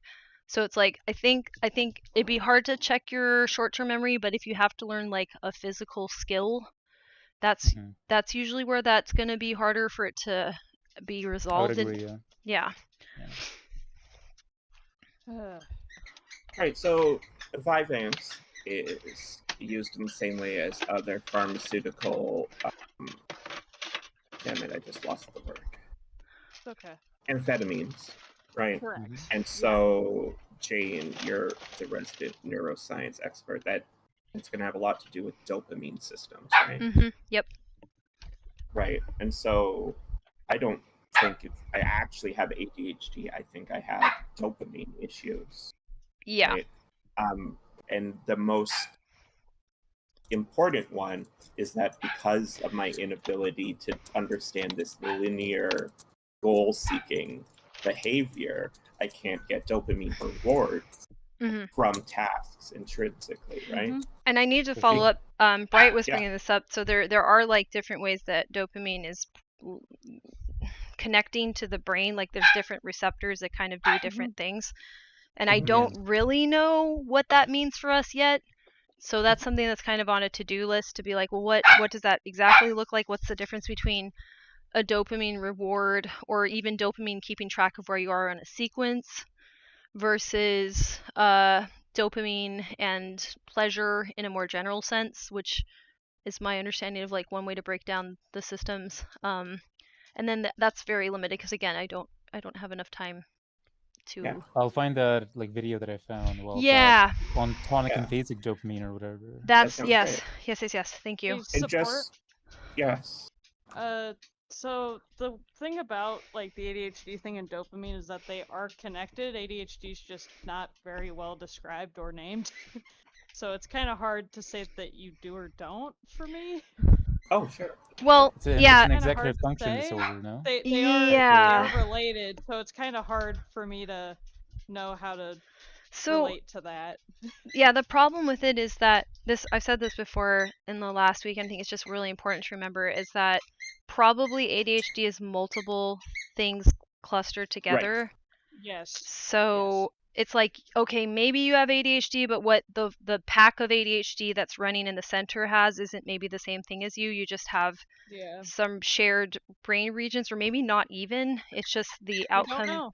Yeah, we don't know. Maybe even evil spirits in the brain. Right. I mean, we're so close to that still. God. I mean, ADHD is a neurodevelopmental disorder characterized by excessive amounts of inattention, hyperactivity, and impulsivity that are pervasive and occurring in multiple contexts. Right. So, like, I don't have hyperactivity. Yep. I don't have impulsivity. What I do have is a inability to value money in the way that other people are able to. And a strong desire for certain objects to belong to me, right? What about hyperactivity of thought? And so, yes, I think a lot quickly about different things, and I struggle to pay attention to things that don't matter, which anyone is going to struggle to pay attention to something that does not matter. Yeah, right? And this is where my framework steps in. Any physical hyperactivity, people might see on me, I think, is just like autistic stimming, right? And so other people can see these things in me, but I don't think any of these are big things that exist in me independent from autism Right, at and all. what I wanted to say about the hyperactivity of thought thing, where, okay, so like one of the things that bothers me about that, and where I would say my model needs to be looked at seriously, is that one explanation for what people are perceiving as that is the fact that we need to use our non-declarative memory functions to compensate for the inability to do sequencing. And if you look at autistic brains, this is the region that gets extremely well connected. So the development is very, shall I say, explosive. And then you expect me to have issues using that in the future? Absolutely not. It would be similar to saying that somebody who has no use of their legs their entire lives has very built up arms. They should stop using them. You know, it becomes a bit silly. So that this is my concern with that.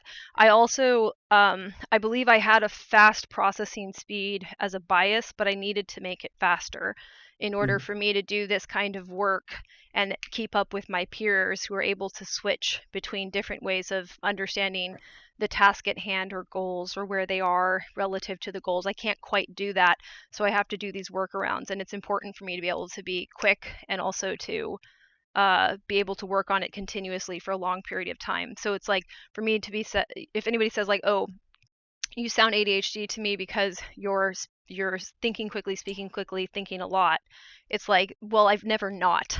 So there's no point where that wasn't the case. And Right. it's adaptive for me. So it's like I just have Yeah. a big beefy region of the brain, just similar to somebody would have extremely developed like arms. Similarly, Jane, like when you and I do this, we don't do it in unassociative ways. It's not that our thought processes are jumping around randomly in ways that aren't related to each other. We're not getting distracted. It's that we set a very wide range for things that can be related to what we're currently thinking about. And we have multiple things we've learned to work on somewhat simultaneously. And then so that when somebody thinks that I'm jumping around, if I do get perceived that way, I'm like, no, you're just not getting caught up fast enough. I'm trying to I mean, really though, I'm trying to distill a lot of work that I do in my head. Specifically to you and I, Jane, is that we work on so many models and so many abstracted layers of models that we can talk about literally anything and fit it into the meta object of the models of our models of our models. Right. And so anything we think about is related to everything we've ever thought about. Right. Otherwise, I wouldn't be thinking about it. Like, it would have already been excluded as not part of the project. So it's like, how can you say that I'm not focused when I'm apparently extremely focused on a very specific project, which is unusual and then sounds more like the features of autism, where it's like some of my special interests just happen to be more abstract because they necessitated becoming more abstract. There's no way for me to advance my interest without developing the ability to do abstract reasoning and comparison to better understand it. So like, I think it's interesting to be that kind of person and to also have the problem of a lot of my language is self-taught. So I found terms and maybe I use them a little weird, but I'm trying to do my work. All of it is in service of the work that my brain does, which is, I think, the other way for people to do, to literally just like the basic concept of do. Yeah, exactly. So it's reasonable for me to be this way in light of that as the framework, but that would be harder for people to think about until something like the ideas that I'm proposing get given serious, consideration. But kind of like the same thing here, like when you have kind of like, at least in my case, no sort of support systems, no education until kind of like recently and somewhat. And so like any of the language, any of the systems that I use are so idiosyncratic. Yes, exactly. That it's difficult. Exactly. And that's unfair because it's like, I think that's par for the course for autistics. And like seems to be a natural outcome of the way that our brains are taking in information and then using it to create goals. It's not going to create a 5-year plan, unfortunately. That's not the kind of brain we have, and yet that's how you're supposed to get credentials and professional connections and all the things that are required for you to kind of make good on your ideas. Meanwhile, we're still explosively generating more nuance to the ideas we may have been working on for our entire lives. And then that dopamine surge too, for one. And the thing I wanted to add too is that like one hallmark of autistics is that we'll have these profound questions very early. So you'll get autistic kids between the ages of 3 and 6 asking philosophical questions. So when I say that we've been working on these things our whole lives, I'm not being cute or facetious about it. I mean, we have been. Yeah. Maybe not well. I have a very vivid memory of I was in the car with my dad on the way to his place, and during this 2-hour car ride, I started asking him about death. I was 5. Of course, yes, that makes sense to me. Yeah. Nope. He just kind of looked at me and at first didn't really know what to say, I think. Which I don't blame him. But we're trying to figure out what to do. 10 minutes. Oh, sure. So you guys know ahead of time. Thank you. But my argument is that we're trying to figure out what to do, and the manner that we have available is not like follow these steps, follow these instructions, know where you are in the instructions, create goals like that. No, what we have to do is like, what is this? What does it do? What is that? What does it do? What is this? And we just continuously do that from our earliest point, and that's going to lead to really different things that the kid is going to say, because now it has follow-up questions. And if you ask enough follow-up questions, it doesn't take very long before the next follow-up question is sophisticated. So it kind of just makes sense. Right, and the fact that you and I, Jane, started perhaps with fast process speed, but then developed working on it to be faster and faster and faster, it like naturally brings us to the state we're at, where a large amount of what we think about is these very complex and high-level ideas. Right, and now, yeah. As we think about more and more ideas, that we have more and more questions, it's going to get us to working on it from a broader angle. And we kind of get backwards, which I like Eugenia Chang's work, because she suggests that we should just learn abstract reasoning first, which most people would consider to be backwards. But like for autistic people, what we're doing is like figuring out the more refined question or the more refined idea that we want to explore, and then we find the field that does that. You know, so it's like, oh, now I'm good enough at this that I need to train it. But that's not how things are organized. Right. And reading about lisdexamfetamine, aka Vyvanse, on Wikipedia, it mentions, amphetamine and other ADHD stimulants improve task saliency, or motivation to perform tasks, and increase arousal, or wakefulness. Right? So and this is what I need it for, is that when I don't take my Vyvanse, I will often just lie in bed all day. Right. Which sure looks like depression, but I don't think that's actually. I don't think it is. Depression is either, right? Yep. It is that because of the way my brain is disabled, amphetamines allow me to approximate a normal day for a human. And that's something that like it's kind of on the back burner, like why Vyvanse with us. And I think that there's probably going to be a more specific answer ultimately that's deviating from what we've been told it's doing. But I'm open to it.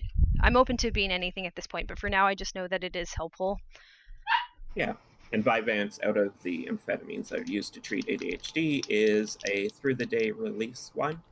So, you get it, you get to keep it all day, and there's no dangers with, like, taking too much accidentally or whatever. In the same way. Right, exactly. Or less dangerous. Much less. I always have kind of a complicated relationship when it comes to, because I'm kind of new to this, not having to, or rather, depending on something completely. I don't mean sort of like, going crazy with dependence, but it's the fact that it's like, where is can I reach a middle point holistically in some ways to sort of like manage it half and half? But it's, it's almost like I always will have to have this daily capsule.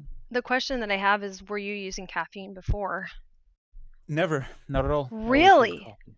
That's Yes. interesting. So no, I'm surprised that is, you didn't do yes. caffeine because I've been addicted to caffeine since I was like 11. I hated Yeah. the taste. For me, it was always because of a sensory issue, I guess. But, right, the texture. Yeah. Oh, yeah, Oh, I got it interesting. from, soda, soft drinks instead of coffee because I don't like coffee. But I only drink water now, and it kind of was the same for my past. I only like, drink 30 water now because I had such a unhealthy, disordered relationship with soda. Because yeah.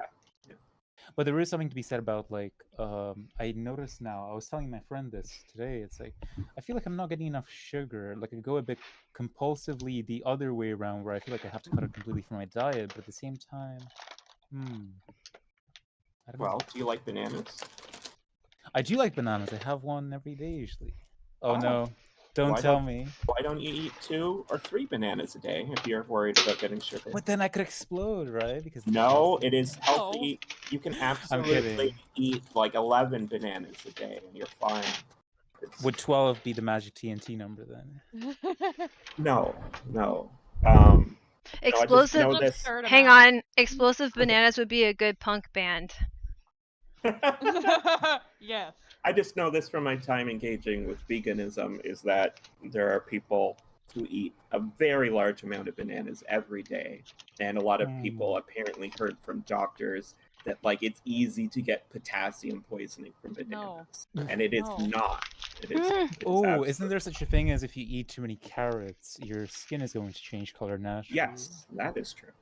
That's true, but it's a ridiculous amount. One time I thought maybe I made it that far, and I just realized that the juice of the orange stained my hands. So don't worry about it.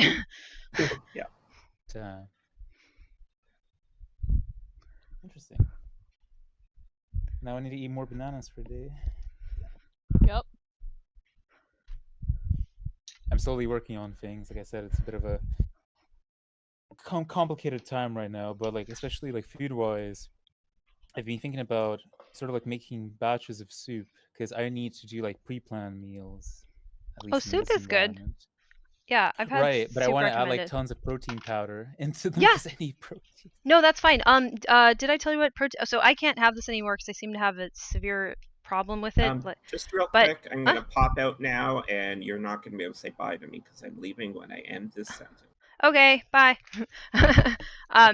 So yeah, collagen protein. It dissolves really well and doesn't have like a thickness to it, so you can use it in savory stuff. And if you I can't tolerate it, which is pretty weird. Almost everybody does. Collagen protein? Yeah, collagen. Okay. Yeah, I would do that one. It's very popular now too, so it should be easy to find. Everything that I do right now is very cost effective, so I'm good at that kind of thing.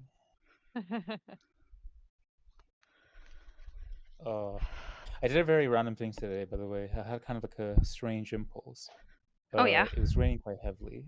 And then, because I live in the countryside, and there was kind of like a hill nearby, which you can sort of like, it overlooks the entire area around.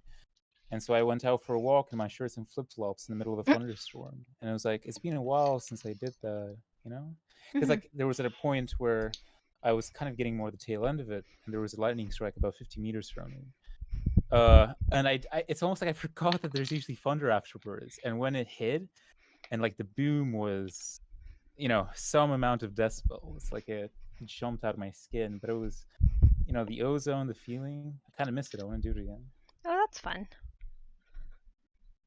Sounds cool. Sorry about the randomness. I hear because, like, I think in the U.S. supposedly right now there's a lot of places apparently getting storms, and is it tornado season thereabouts as well? Yeah. The U.S. is in that time of the year now.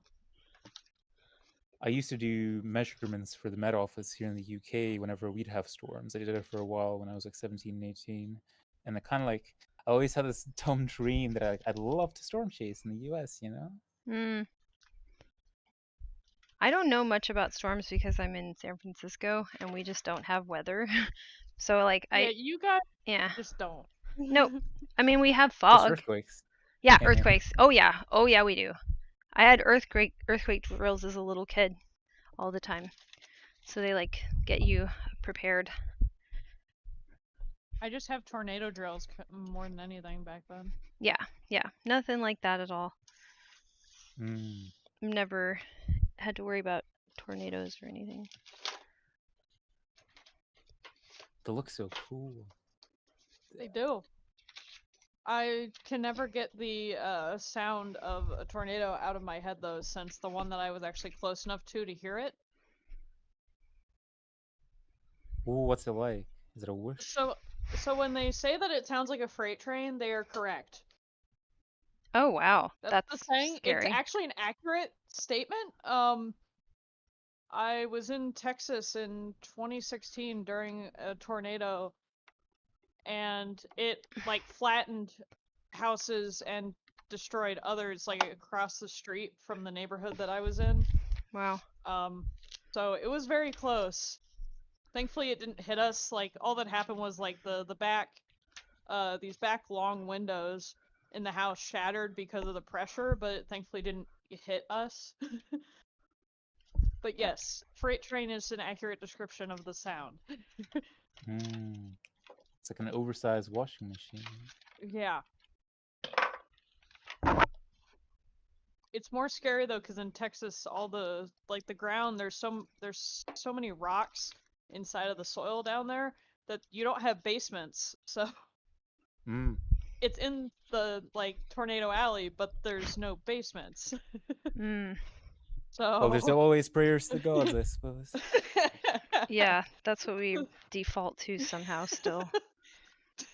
I mean, in Texas, when you got nothing, you gotta go for something, I guess. You know? Honestly, Jane, my dad often calls me just to say he's like, everyone down here is so nuts. I have to call you just so I can talk to somebody. Yeah. See, that sucks.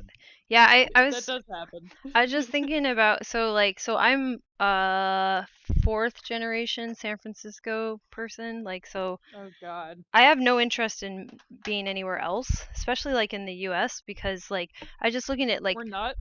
Well, because it's a gigantic. Are you guys like born with an ability to like surf? Huh? Well? Oh no, that's Southern California. If you try to surf out here, you'll be killed by the tide and you'll die of hypothermia. Like you have to wear a special wetsuit that's like twice the thickness, and only like people with like, like the Daredevil thing. Yeah, we don't have that. Southern California is the hot one with beaches. We don't have anything. We have a bay and it's dirty. Like when I was a kid, they used to make us go there and like pick up all the trash. Like as like a field trip. I think it was child labor, but anyways, yeah. Yeah, it's not sunny. It's always, I forget how it would be in Celsius, but it's always like 50 to 60 at the most Fahrenheit. So it's about like 30 Celsius, I think. Yeah, so it's not warm. Like that's all Southern California. So but San Francisco, it's got its own culture is the thing, and like I don't think it fits with the rest of the United States. So like I wouldn't it'd be like moving to a foreign country that doesn't particularly understand me, so I don't, and like I'm from here, but it's hella like San Francisco is one of the most expensive places, and the housing crisis is really really really bad. And I'm like, yeah, but I'm not going anywhere. So I'm trying to figure that out too with being autistic. It's like how the hell do I mean I'm just going to live in my parents' house, I guess, but that's very very limiting for like personal choices. Like how do I marry my fiance? I don't know. But I wish you luck with that one. Yeah. Thanks. Yeah, I refuse to move though, because like this is my culture. I'm not going to go to another part of the United States and pretend like I understand their like super segregated bullshit culture. I don't. Could always try something different. Go to Alaska or something. You know? Well, if I'm gonna move, I'll just go to a different like country. Like fuck it, because like it's. I might as well go to a country that's cool rather than a different part of my country that doesn't understand, and is like. But you see, I've immigrated to a lot of places. I lived in a lot of countries, and it's like I used to think that compared to home, compared to different places, I used to kind of miss some places, but then I kind of like discovered that people are the same the world over. See, I disagree with that in the U.S. because of segregation. Like we are so fucked around, like basically white black color lines, and then every other race. I mean, it's the same like here in Europe as well. It's just if you're not the nationality of the country that you're in, pretty much. Right, but but America's like particularly messed up in that regard. It's Sure. like it's intentionally redlined and made Yeah. it so that certain people would inherit property and money and other people wouldn't, and it was based on race. So it's like like it was all put into law and then put into the landscape. So then you're around people that literally everybody they know is a white person, and I would never want that. Like I've never had to live that, and I would never ever want to, because I think it makes people like in America super sick. I think I truly kind of like understood that now. I don't live in the US, but like say I have a cousin who used to live around the London area, right? Mm-hmm. And it's almost like I think at one point she told me something like until she moved to like around the Peterborough area, sort of like around Essex or whatever, and it's mostly like white folks, families and whatever there. She was like, that's what she misses with like people of different ethnicities, black folks and stuff like that. They were just generally more interesting. Those were her words, but yeah. Yeah, well, it's like I don't know a culture that isn't where everybody's talking with each other, and like for San Francisco in particular, it has one of the lowest like black populations. Oakland's a little bit more that kind of hub for again reasons of redlining. So it's like it's not untouched by this, but it's also one of the like latest developed like it's one of the cities that developed last. High tech.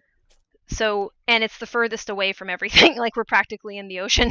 So so it's like the history has its own character to it as well. And then I got to grow up with all sorts of people who had different waves of immigration. My neighborhood was dominantly Chinese, and nobody can relate to that in the US besides us. So it's like I don't know, it's like I never saw myself as an insider in a group of white people, and I think a lot of people do, and that just kind of turns my stomach, because the only reason it's like that is other white people demanded to be separated by neighborhoods and did everything in their power to keep that system in place. So I find it abhorrent, and I like at some point I'm like I think all of them should find a way out of that. I don't want to move into it because I think it's made people crazy.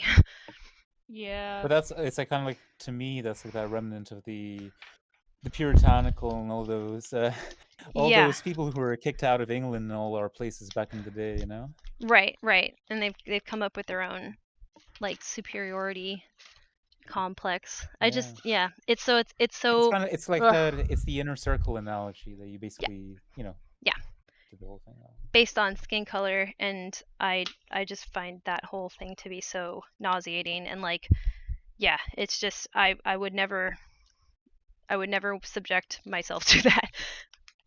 I don't get it either, because like my dad, it's interesting. It's like my dad, I had gripes with him like throughout my life, but especially towards the end before I ran away from the house, he would make innocuous comments. Like for us, it wouldn't have been from a place of like segregation per se, but it's just like comments that are carelessly discriminatory against people like of other ethnicities. And then I would like be like, what makes you think that this is the case? And then my dad would do the typical thing that a lot of people do, where he would be like, oh, it's just a joke. Oh, I was just joking or whatever. I'm just like, but why do you do this? Why did that even occur to you? Like, where did that even come from? It's the whole. Why would you assume that they're that way? Why caricature them? Yeah. So I was thinking today about how like it's important for I think the culture in the Bay Area to get to persist and not be pushed out by housing prices for people who see this as like a destination because of their status as an elite member of some stupid position in society that I think is deeply flawed. I think there should be some sort of global cessation of anyone being able to be a billionaire. Right, but I don't think that's going to happen anytime soon. Right, exactly. So then the greatest act of resistance that I see is to scream at them that there's a culture here and they have no right to erase it.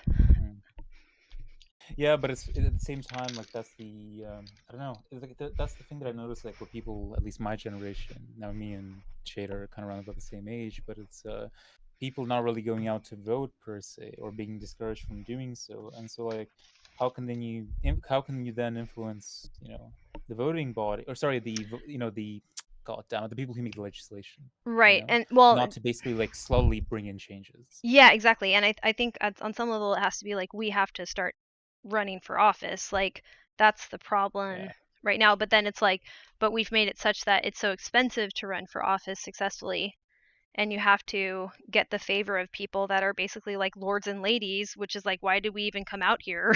Like, this is the same shit. Yeah, unfortunately, it's makes me think of this show that I'm watching in some ways right now, and it's like the world exists, for these kinds of people in some ways. That's how it sort of like ended up becoming. Now, which is not to say it's not to demean or to discourage or to invalidate the efforts of people even nowadays who sort of fight for equality and justice, as myself would be included among them. But it's almost like, for me, like it's like my back plan almost, or sort of like this pessimistic reality I have in mind is, I'm not going to I don't want to get violent per se. People might disagree. Now I will stand against corrupt systems, but I will not seek violence or death against others. I agree with that strongly. For I think different it's reasons. it's not it's like an unhelpful fan fiction for the most part, in my opinion, and also it pulls people out of like the material concerns that we all have, like, you're just gonna blow people up, okay. Like, but it's more also the reality that like I've experienced this with my life, where it's all the hatred that you might have, all the things that you might sort of like bury and try to bring out into the world, they're not going to quell the pain, the rage, the memories, the things that you didn't have, the world that it is.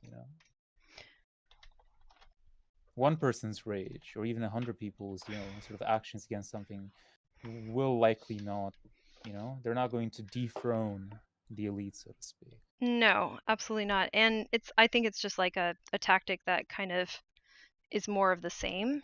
Like, what we would actually have to do is say, no, a lot of what we've done wrong as a species is to convince ourselves that reality will bend to our will. It won't. We keep picking fights with reality and losing.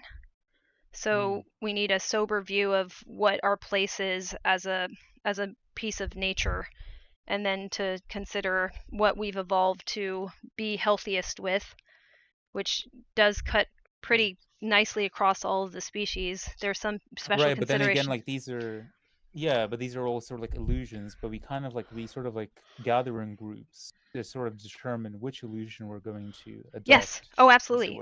As long as we know we're doing that and that we're trapped in doing that, in a sense, we can make it more adaptive, right? It's when we're not aware that we have this power that it becomes as dangerous as it's been for all of our history, really. We're just at the point where we can have a better way of looking at that, and then have that, again, supported by technology and science. So we have to, I think, improve scientific literacy while also being prepared to criticize people who have purchased their way out of criticism. We have to be able to tell them, no, you've made yourself very sick, and this is unacceptable for you to have $1 billion. This is not something a human being can do. It creates problems for everyone, including the person doing it. The imploding Titanic thing your Titan thing is a good example. But at the same time, I just feel like with something like billionaires or whatever, that's a specific thing where I just feel like you really have two options. One of them obviously is you can try to fight back, you can try to use force, which is maybe one way to try to resolve the situation. The other one is you try to run away. You have to get them to. So this is the problem. But then again, Jane, right? Because like I also know how, like from my own experience, like abusers and the type of people who will seek power and sort of amass it and sort of work in those structures and make it so that they're untouchable or as much as possible. Here's my suggestion. So this is what I was saying about AI.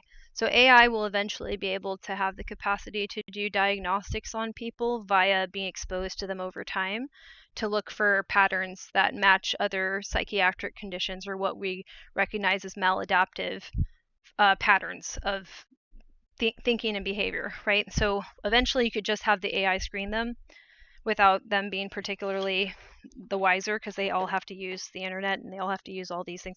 So unless they're going to protect themselves from scrutiny on that level, which I think it would behoove them to be scrutinized, we're not saying something condemning about them. We're just saying, do you know that you match the pattern for an addict, which I think is what we're going to find.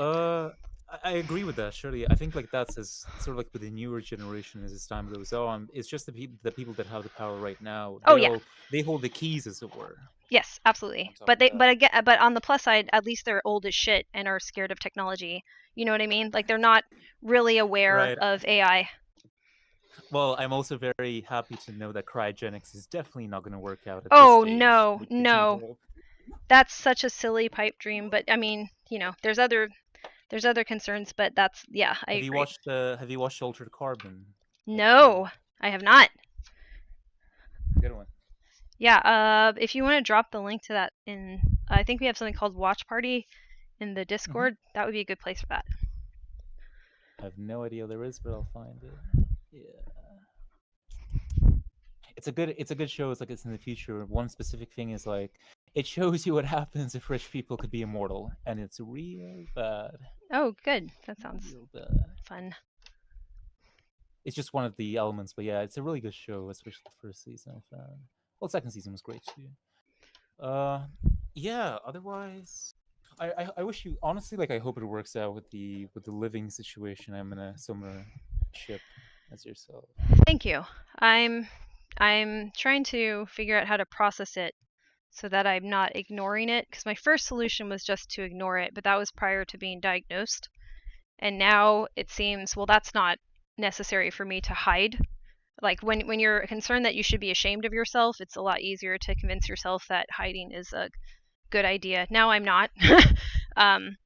I also just have a general sense that this is repeated across other autistic people who are similar to myself and are adults, and yeah, there's. I technically experienced this at the beginning of this call. Funnily enough, it's like I struggle to, especially in bigger groups, I have almost like this immense social anxiety. But there's a lot of things sort of connected to that too, where it's like voicing yourself almost, the guilt, but then also the insecurity, the invalidation, like so many various things wrapped up with that. Yeah, and the invalidation is something that I'm at capacity for, I think. Like, so if somebody were to come in and try to basically exploit me as an example of what not to do, scapegoat me, right? It's like, oh, well, you're not successful in X, Y, or Z way because there's something wrong with you, or you didn't try hard enough, or be a cautionary tale. Now I feel if I'm used in that way, then it's just completely exploiting my autism, which I'm like, well, if that's not wrong, then what is? So that's given me quite a bit of nerve to start talking about this more, but it's concerning. I think that we need a serious plan. Like, obviously there's more people, so I suppose that's some of the issue with housing, but also this is absurd. Like, just homes and rent can't cost this much. It just simply can't. There's no working your way up to it. That's not possible. And for disabled people, especially in your state. Yeah. For disabled people, the answer shouldn't just be, we have no idea. We invented systems to deal with disabled people 50 years ago and stop thinking about it. That's very stupid in what we've done. Yeah, I don't even live in a bad state, but holy crap. Why you guys in the US are kind of screwed on that one. Well, yeah, but in the sense that Jane lives in legitimately one of the most expensive states ever to try and live on your own in, unfortunately. So I really can't blame her for being in the situation she is there. Where I'm moving, my rent is going to be, what is it, like $1,200, I think? Yeah. Which is still too high. That's much too high. Yeah, that's just too high. How much would I be paying per week? Let me check. I think around about potentially 400 would be good. Now, mind you, the $1,200 does not include gas or electric or internet. Of course it doesn't. Right. So when I say 1,200, yeah. And that's also me not adding on the pet fee that I have to pay for each of my cats, or, So Yeah. Almost sounds like you guys benefit from coming over here, so to speak. You know? Oh I mean, yeah, you guys have a better trust me situation. when I say me and Jay Europe, joke anyway. often that we want to, you know, when things get bad, sometimes he's like, you know what? Can we just leave? Like, Yeah. I mean, we sometimes he says this, and I'm not sure if he's joking, that if he winds up getting a PhD, he's just gonna get a job at a university in Canada and then leave. Yeah. Only Canada's pretty Canada great. just because it's so close. Yeah. Like, legitimately, like, Toronto is, like, less than 6 hours from me. Mm. Which is insane, but yeah. Yeah. Yeah, I have more. Hope it works out. Yeah. I have more in common. I danced and trained in Vancouver, and I have more in common with Vancouver than parts of the U.S. because it has commonalities, like in the population and how the arts work and how just there's overlap that there isn't in other places. And it's like, you know, even just waves of immigration, there's some overlap there. So it's like what I want to like kind of push back at like all of the US is like the United States likes to think that we have something in common with people across our country, but we don't. Like we really don't. All we share is accents and language because of television. That's it. Yeah, like I've never, the furthest west I've been in our country is Idaho, I think. Like, there are several hours of plane time that I have not gotten in this country yet. Yeah. Yeah, we have a false sense of connection because if you think about it, because of movies and television media, the entire planet is now more fluent in English, right? And able to use English slang and some of the tropes of how America thinks of itself as reference points. If we didn't have that somehow and had a country this size, we wouldn't even be speaking the same language. It would have started to devolve. No. Like so the fact that we have this forced. Imagine if it all spoke French. I mean, we'd sound fancy, but we have this forced pretense of solidarity between us just because, again, we share a media landscape, but that's it. We don't share a physical landscape. Our country's so big compared to other countries that, of course, we don't have anything in common. Look at how different our climates are, even. Yeah, exactly. But I feel I'm over here in Ohio. I don't know if before like the Second World War, or even before the First World War, it was somewhat more homogenous, or at least it gave the impression somewhat. It depends. Like maybe, but again, it's so large. The West Coast, absolutely not. Like everything, at least as far as it goes to San Francisco, and that's why we're so weird. Is we already were splitting off, and we would get culture as people fled from the rest of the United States because they couldn't stand it there. You know, and that stands for something too. People fleeing from other parts of the country to try to make something better out west was the whole thing. Yeah. So that also opens up the conversation, you know, into like, well, what is the culture in California? It's a lot of people that were like, fuck you to the rest of the United States, and I still kind of feel that way. I mean, to be fair, like, a lot of us over here feel that way too and just can't leave.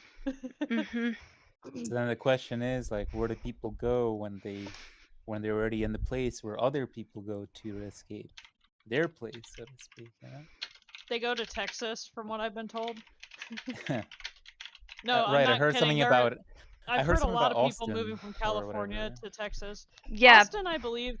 Austin's one of the more liberal cities in the state of Texas, if there is one. Yeah, I've heard. I know there's some art centers. Because it's just a lot of people. Wouldn't any of those big cities just be a lot of metropolitan, cosmopolitan? I mean, yes, but I mean, Jane lives in San Francisco, so I mean. San Francisco's hella small. In a place like that. It's super tiny. Do you know how small it is? Is it as small as like my finger? No, it's smaller than people think. So it's 7 miles by 7 miles. Oh, that is pretty small then. Yeah. I thought it was like a multi-million person city, you know? Well, people. Well, we can't. First off, we can't have skyscrapers that are too tall because of the earthquakes.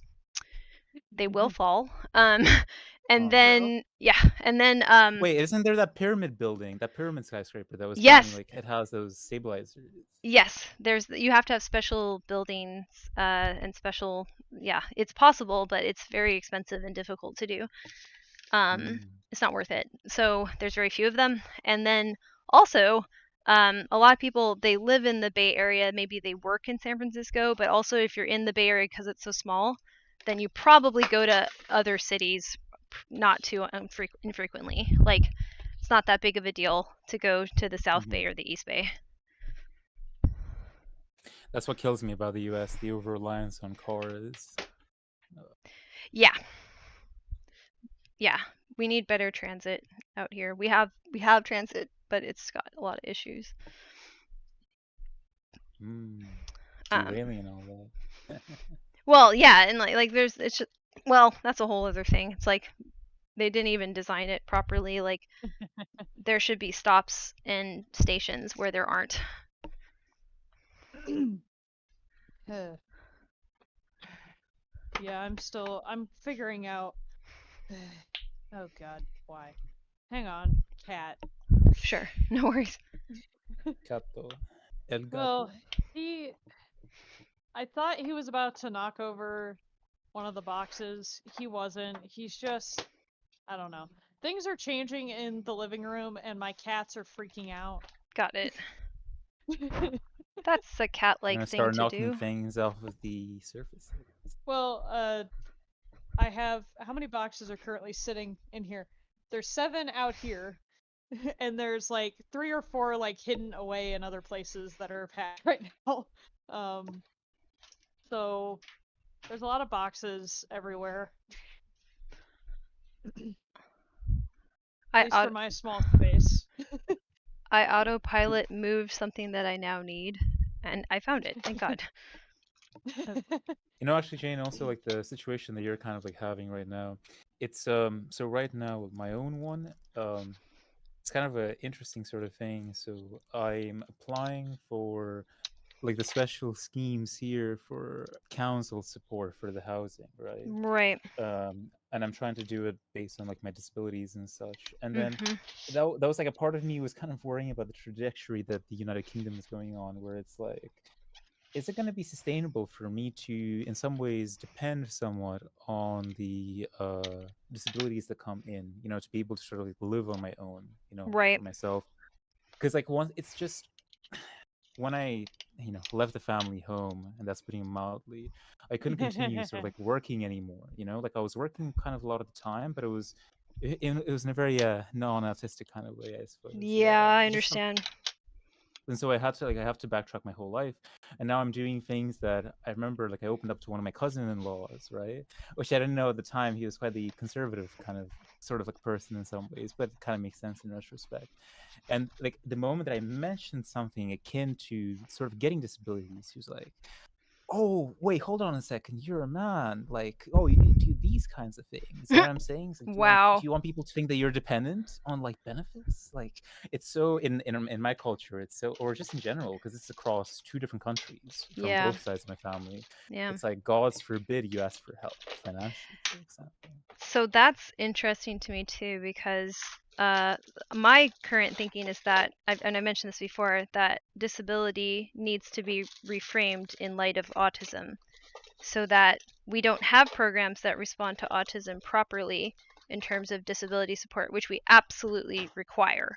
So I'm saying that this is like having right, because let me also say about that, because it's the fact that it was my health assessment specifically for part of the package support for disabilities that at the moment, because of my ADHD, I didn't actually think to do my reading, so to speak, about how it's done exactly, because I basically said the truth about what I experienced, but then I didn't realize that the assessor isn't a medical professional, so they take your words at sort of like at word value, and so they rejected my status, even though like I show all the signs for autism, ADHD, CPTSD.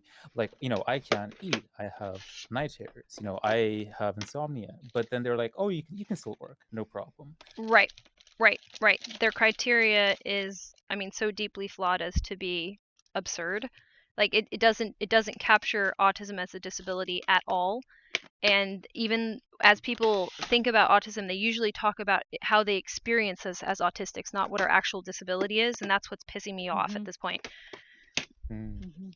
I have sympathy for people that find me annoying, but that's not the problem. Yeah, fair enough. But at the same time, I worked it out. So there's a mandatory appeal that you can do, and I've researched it properly on Reddit and different places. I think the idea as to how it works here in the UK, you're supposed to basically show signs of not being able to do these basic tasks for more than 50% of your week, which I actually do feel anyway, right? And then I also have this complex where I don't ask for help, and I also do very self-destructive things to show that I'm not struggling. Right. But then I still withdraw. I still act self-destructively. But then like I'll not sort of like run myself to the ground or even sort of be vulnerable enough to say that this is what I'm dealing with. Even to the very few people in my life now that I can sort of talk to about these things. And I kind of realized that in doing so, I'm just hampering myself. And like, why am I doing this to myself when I'm completely alone, when I have no family and basically no friends in the area? So I should really take whatever I can get.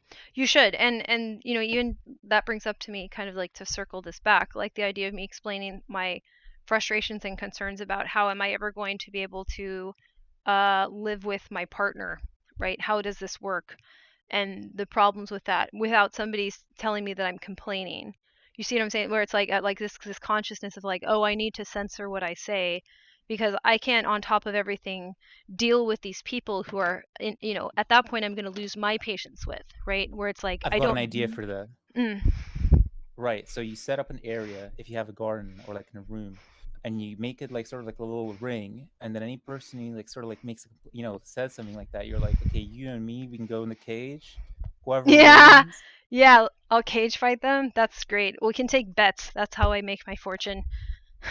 Yes. Perfect. I don't mean to not make it sort of serious. I'm sorry. No, I need it. I need it. Yeah, no, yeah. it's 100% necessary. Because like being able to talk about this stuff for the first time is cathartic, rather than this odd thing of being like, oh well, you know, though I'm having these issues since I didn't know it was autism, I'll just assume that I'm doing something wrong. Even though none of this is adding up, I'll assume that people who are saying much stupider things than I would come up with must be smarter than me.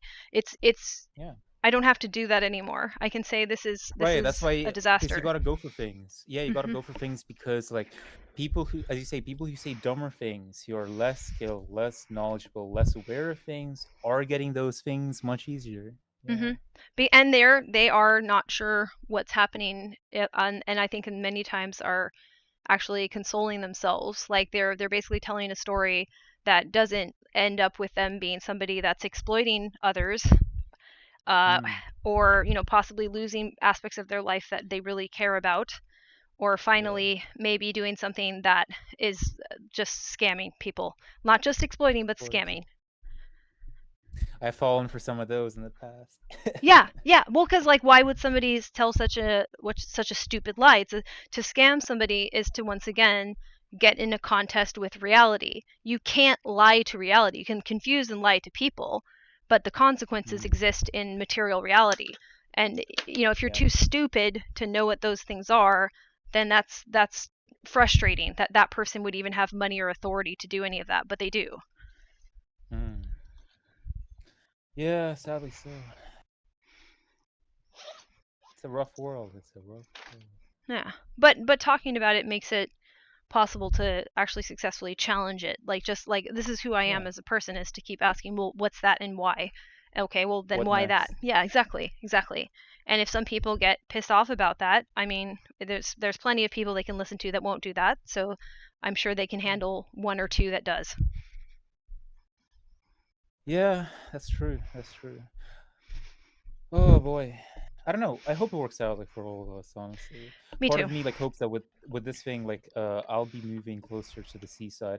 You know what's funny? You guys ever heard about there's this old medieval song, Scarborough Fair? It's one of the oldest sort of recorded songs we have. Well, now might have heard it, but it's not, the title isn't doing it for me, but go on. I'll be living in the area now. It's just funny because part of I'll be living in this, hopefully this place called Whitby, right? And apparently it's got a goth festival that happens every 2 years, I think, or something like that, which is cool. Fun, I'm like, I don't know, I have a lot of concerns and worries too, because it's like, I'm like, as I said, I joined the server to kind of like learn how to troubleshoot some basic daily stuff, but then I have general questions about like, okay, I'm gonna be living, not to say that I haven't lived on my own before, but like I'll be living life on my own decisions, on my own metrics, and then like I'll have to interact with people from like my own models. I realized this recently, that I have to make them myself, that no other ones will do it for me, right? Right. And like I don't have to feel bad for not sort of like belonging, so to speak, because initially I thought that, well, I'm doing something wrong, maybe I'm inferior to these people, Mm. maybe I just missed out, and so I'm going to be alone. And in feeling like I'm going to be alone, that's where the disempowerment comes in, and I'm slowly moving away from that kind of thinking. But it's just kind of like scary, the uncertainty of it all, because it's like I'm going to be Yes. in a small town, but then like there's not really many people around there per se. Am I going to be able to find creative groups? Because I need to, if I Mm-hmm. don't put myself out there, and also being alone, I'm going to go insane. I know this, I've Yes. seen how it progresses. Yep, Yeah. yep. Yeah, very, very strong. Relate to that. I mean, even COVID was a bit of a disaster for me, because the Bay Area hip hop community is how I've been able to create meaningful social bonds with people. And Mm-hmm. once that was impossible for me to access, I couldn't do it. I and it's fine by me to lack some of the skills to keep a social connection with other people. I think there's workarounds, but it does have to include me going to places where there's people working on, for me, very Yeah. specific things. I think about it is that like when you go to somewhere, you meet someone in person.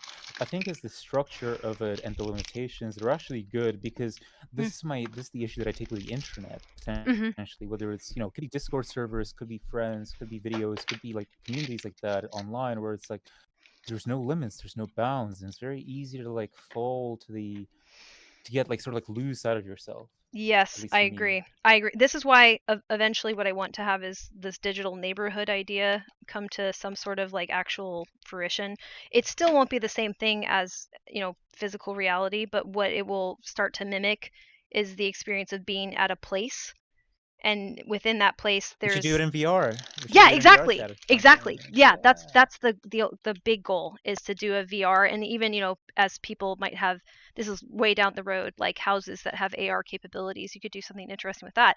So Yeah. then people can have a break from maybe a world that's a little bit more difficult to navigate for reasons related Hmm. to disability and other reasons, of course, and get a break from that, spend some time in a world that's organized in a way that's favoring the way that they think and meant to support it, Hmm. and then go on to another place. It's just one of many places you can be. Yeah.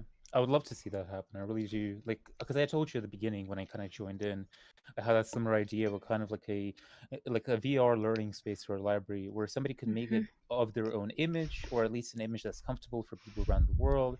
Because Yes. that's what, like during COVID, in some ways, like VR helped me, like at least when I was in uni in those first Mm-hmm. few months. And it meant a lot, because it was hard to meet up with friends for like D&D or like something like that. Exactly. And then that potential, it it it fundamentally respects us as embodied, which I think is important. And I think for autistic people, because our experience of being embodied is remarkably different, we may not have vocabulary to explain how it's felt to be inside of our bodies and to be ourselves. So then to Yeah. create this physical representation, like this physical metaphor of a digital space, it keeps us from getting disembodied. It keeps us from kind of like escaping Mm. into something that ultimately rejects important parts of Yeah, how we but it's think. also right. But that's one element that's very important. I think the second element is also in VR, same as in real life, because I've noticed this, that whenever COVID kind of hit, but you could still kind of like go around, whether it's like natural places, but it Mm-hmm. was more remote. What kind of was off was the fact that like it's like imagine you went to, like, you were transiting to work, you were commuting to work, and you were taking the train, but there was like nobody on the train. Like Right. to me, like I would be okay, but it would still feel, not Mm. to say that it would be difficult or off, but it's just easier for me to almost like blend in, or there's a comfort in numbers when there's Yeah. other people there. Something Yes. about that. Yes. And I think navigate. Well, this is my thinking too. Is that navigating spaces that are dominated by people that don't have autism after being in a space that has a lot of people with autism might make us even appreciate that more. Like what we're getting out of being in a social space is probably unique because of being autistic. It's not nothing. There's sort of this stereotype or belief that we're not really able to enjoy spending time with large groups of people.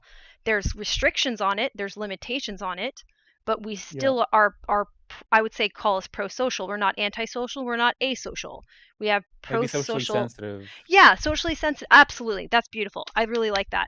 So then those interactions with other people really matter. It just matters that we can experience some level of success relative to our peers that don't have autism. Yeah. It's like you want to have ice cream, but it's got to be a specific type of ice cream. Yes, exactly. And a new autism app meant to let those on the spectrum chat, and it looks like they might do activities, but I'm not sure yet. Oh, cool. Hokiman, can you check it out a little bit more? Like if you want to screen it more, feel free, but if you feel confident in what it is so far, feel free to share that in the Discord. I'd be interested in also scoping that out. There's a new app for autistics, Hokiman was saying in the chat. That sounds cool. Okay, so but also like it's go ahead. Yeah. You go. I was just gonna mention a small detail. Like I was also thinking perhaps I'm still gonna like even in this stage of my life right now as things are going, even if it's a bit less peopled as it were, and I'm still kind of dealing with these social anxiety issues. Like even in the area that I'll be, maybe it'll be like more rural, right? But I'd like to work it up to somewhere more urban if possible. I think I'm still gonna have to probably take the sketch pad out, go out to like places and be there. Yes, I like to bring books with me, so I'm used to I'm from an urban area, right? That's crowded and all that. I always took books with me or a journal with me, and that helps me tremendously. So I can take breaks with books. Now that I have ear defenders, it's really great. So that's always been a strategy to help me to manage the sensory overload.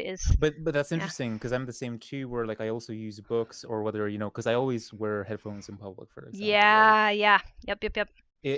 But I then again, it's like I don't know, because I was born in a capital city. I lived in a capital city for my early years, and then in towns and such.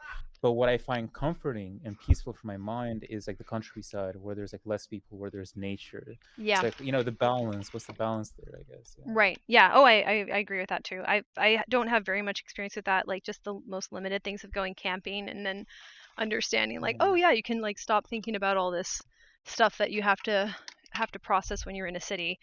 So I don't have too much experience with that, but I also think there could be better conversations about that too that I haven't had a chance to hear. I feel like maybe this is a US thing, but we kind of pit city people against country people. Okay. But we pit everyone against everyone because we're combative lunatics. I can't even Americans argue sure are with prone that to going to extremes. Yeah. Yeah. Yeah, well, because it's the only time anyone ever pays any attention, it seems. That's how we wind up with all of our problems. Yep. But then again, it's like it is for extreme efforts that we can produce great things or get far in things. Well, while true, it also is a lot of the divide too. Yeah. Nothing really gets done when you're constantly just yelling at each other. True. Yeah. AKA Congress. Yeah, and they're all yelling at each other to get off each other's lawns because they're that old. My point exactly. It's all just it doesn't actually work though. Everybody jokes that Congress doesn't get anything done, no matter what side you're on. Yeah. That's the only thing all of us agree on, it seems. Yes, because it's too obvious to not. Yeah, but if that's the thing we agree on, why do we only agree that that's broken and not agree on anything else? True. No, that's fair. That's fair. It's just like it's interesting sort of looking at it from the side as to you guys' experience too, but like I don't know. To me, like as a Irish person, say living in the UK or in England at the moment, it's like I see how this place is going to hell in all its myriad ways, and then you Mhm. look at the rest of the. Oh my god, man! Like the things here, like I don't know, hell, the things like say the education sector. I'm sure you guys could relate in the same way. Mm. Oh Like yeah. these kids are like these younger generations are doomed, like completely doomed. Yeah. Yeah. We It are feels so doomed. sad, but like it's just that's the reality of it. But then if you look beyond that, beyond like the rest of the world, like whether it's like Africa or Russia, or just Asia in general, like the state of things around the world is just the world itself is like crumbling. Yeah, that's a really fine point to We make. know. Yeah. Yep. Yep. And all of us who are, well, let me put it this way, like I'd say anybody under 40 is probably looking around at each other like, what the fuck are we supposed to do now? Like Yeah, we all are like, shit, what do we do? Like, yeah, Well, it's we like don't it's know. gonna be me against you. Am I gonna be able to eat you? That's the question. Yeah, well, not my favorite thing. And I think a lot of us have been raised with good communication skills. Like, I think, Mm, again, like the generation 40 and under is pretty invested in good communication skills, even beyond, I think, what people intended us to take on. Like, we're like, no, we want to have conversations that are successful. Right now in America, we have this belief that we can only have those conversations with certain people, which is not mm. very smart of us. But in general, there's this impulse to have these. unhelpful. We have this impulse to communicate and to do it in a relatively sophisticated way about things that matter. So that's to our credit as a generation. But also, True. I think that creates a sense of insanity where it's like we just kind of want to sit down and talk in a cafe and everything is fucked. Yeah, but so that's the issue that I see. The core of it is like it's good that we have this element of communication, but what I see in a we, lot of we don't know what to folks, do with any of it. right, it's a certain lack of faith in Mm. like anything in some Yeah. We ways, don't or have faith optimism in for the any of the future. we don't have faith in any of the system to help us, so nobody does anything. Sure, but it's a self-fulfilling prophecy Mhm. It at is, the end of the day. but when, also, like we said, government is ran by a bunch of people in their like 70s, so Yeah. how do we can't get through to people like that. Well, we run away and we build our peaceful nation elsewhere, I suppose. Right. Well, yeah, and that Run away and build a house in the woods. well, we'll have to build some of our peaceful nation online is what I think is ultimately it. And then Right, but also, yeah. guys, don't forget the climate change coming in too. Oh On yeah. top of Oh that. no, then we're in the shit. Like Oh, we know. that's just like the looming, That's just gonna That's happen. why you run away north. That's why you run away north. Yeah, I mean my city's gonna be underground. I know that, so I'm gonna enjoy it while it lasts. Yeah. I mean underground, Join us- underwater, not underground. I mean, yeah. Y- Well, mudslides, but yeah, underwater. Jane, we'll have to create our small like neighborhood someday when we're old in the middle of nowhere, Alaska. That'll still be livable. God. But also, do you imagine that it'll be flooded because it's not going to be like how it is now. There'll be more and more people emigrating to the same places because once the ship is sinking, everybody has the same idea, or at least what ideas they have about running to where. Yeah. Also, think about like the way the climate change. Like for one example, is like the Indian subcontinent, right? Very soon it's going to be uninhabitable. You have like 2 billion people thereabouts that'll be displaced. Yeah. Where will they move? Like obviously it's likely that they're going to move in Siberia. Those places will be sort of like more populated. So Russia's probably going to become a superpower in the future. That's a good But point. The Americas, that's a different story. America. Europe's kind of fucked because all of Africa is going to come up north, and then the Scandinavia's going to be crammed like crazy. Well, who knows? I guess we're just gonna have to wait and see about some of this, to be honest. America is basically Disneyland with a military, so whatever happens in the future, it's gonna be I forgot goofy. you guys will just shoot anyone. Yeah. Yeah. Oh my god. We don't have a lot going on, but boy do we have guns. You know, right, man, yeah, we yeah. Maybe we'll shoot our way out. Well, I'll so tell stupid. You that there are a lot of people I know that are gonna try, Jane. Yeah, they should start shooting cars now. I mean, I can tell you, I live on, I live in a fifth floor apartment And there are a lot of times, since I live like right on a main road in my city, that I hear, you know, me and Jay look at each other and we both know that it's gunshots. So I just walk over to the window and lower the blinds Yeah. and pretend it's not happening. Yep. It's like the purge. It's like the purge is happening. Yeah. Yeah. But since I'm on the 5th floor, I just shut the blinds and walk away. Yeah, you're fine. The bullets don't go that high. You're good. No. And to be quite honest, like, what am I gonna do if they do? Like, Oh, Yeah. no. Well, literally then nothing. again, if you survive, that's kind of problematic with the medical pill. Right. Yeah, exactly. But we're not gonna talk about that. In fact, it's Uh, almost 4:15, so I figure I can probably end for now. So I'm gonna cut the stream. Okay. You can stay in here though. I'm not sure what I'm gonna do, but thanks, Hokie for watching. Just a reminder that tomorrow will be on Twitch at 8 in PST. Okay, bye, people. Ciao, ciao. Okay. Also,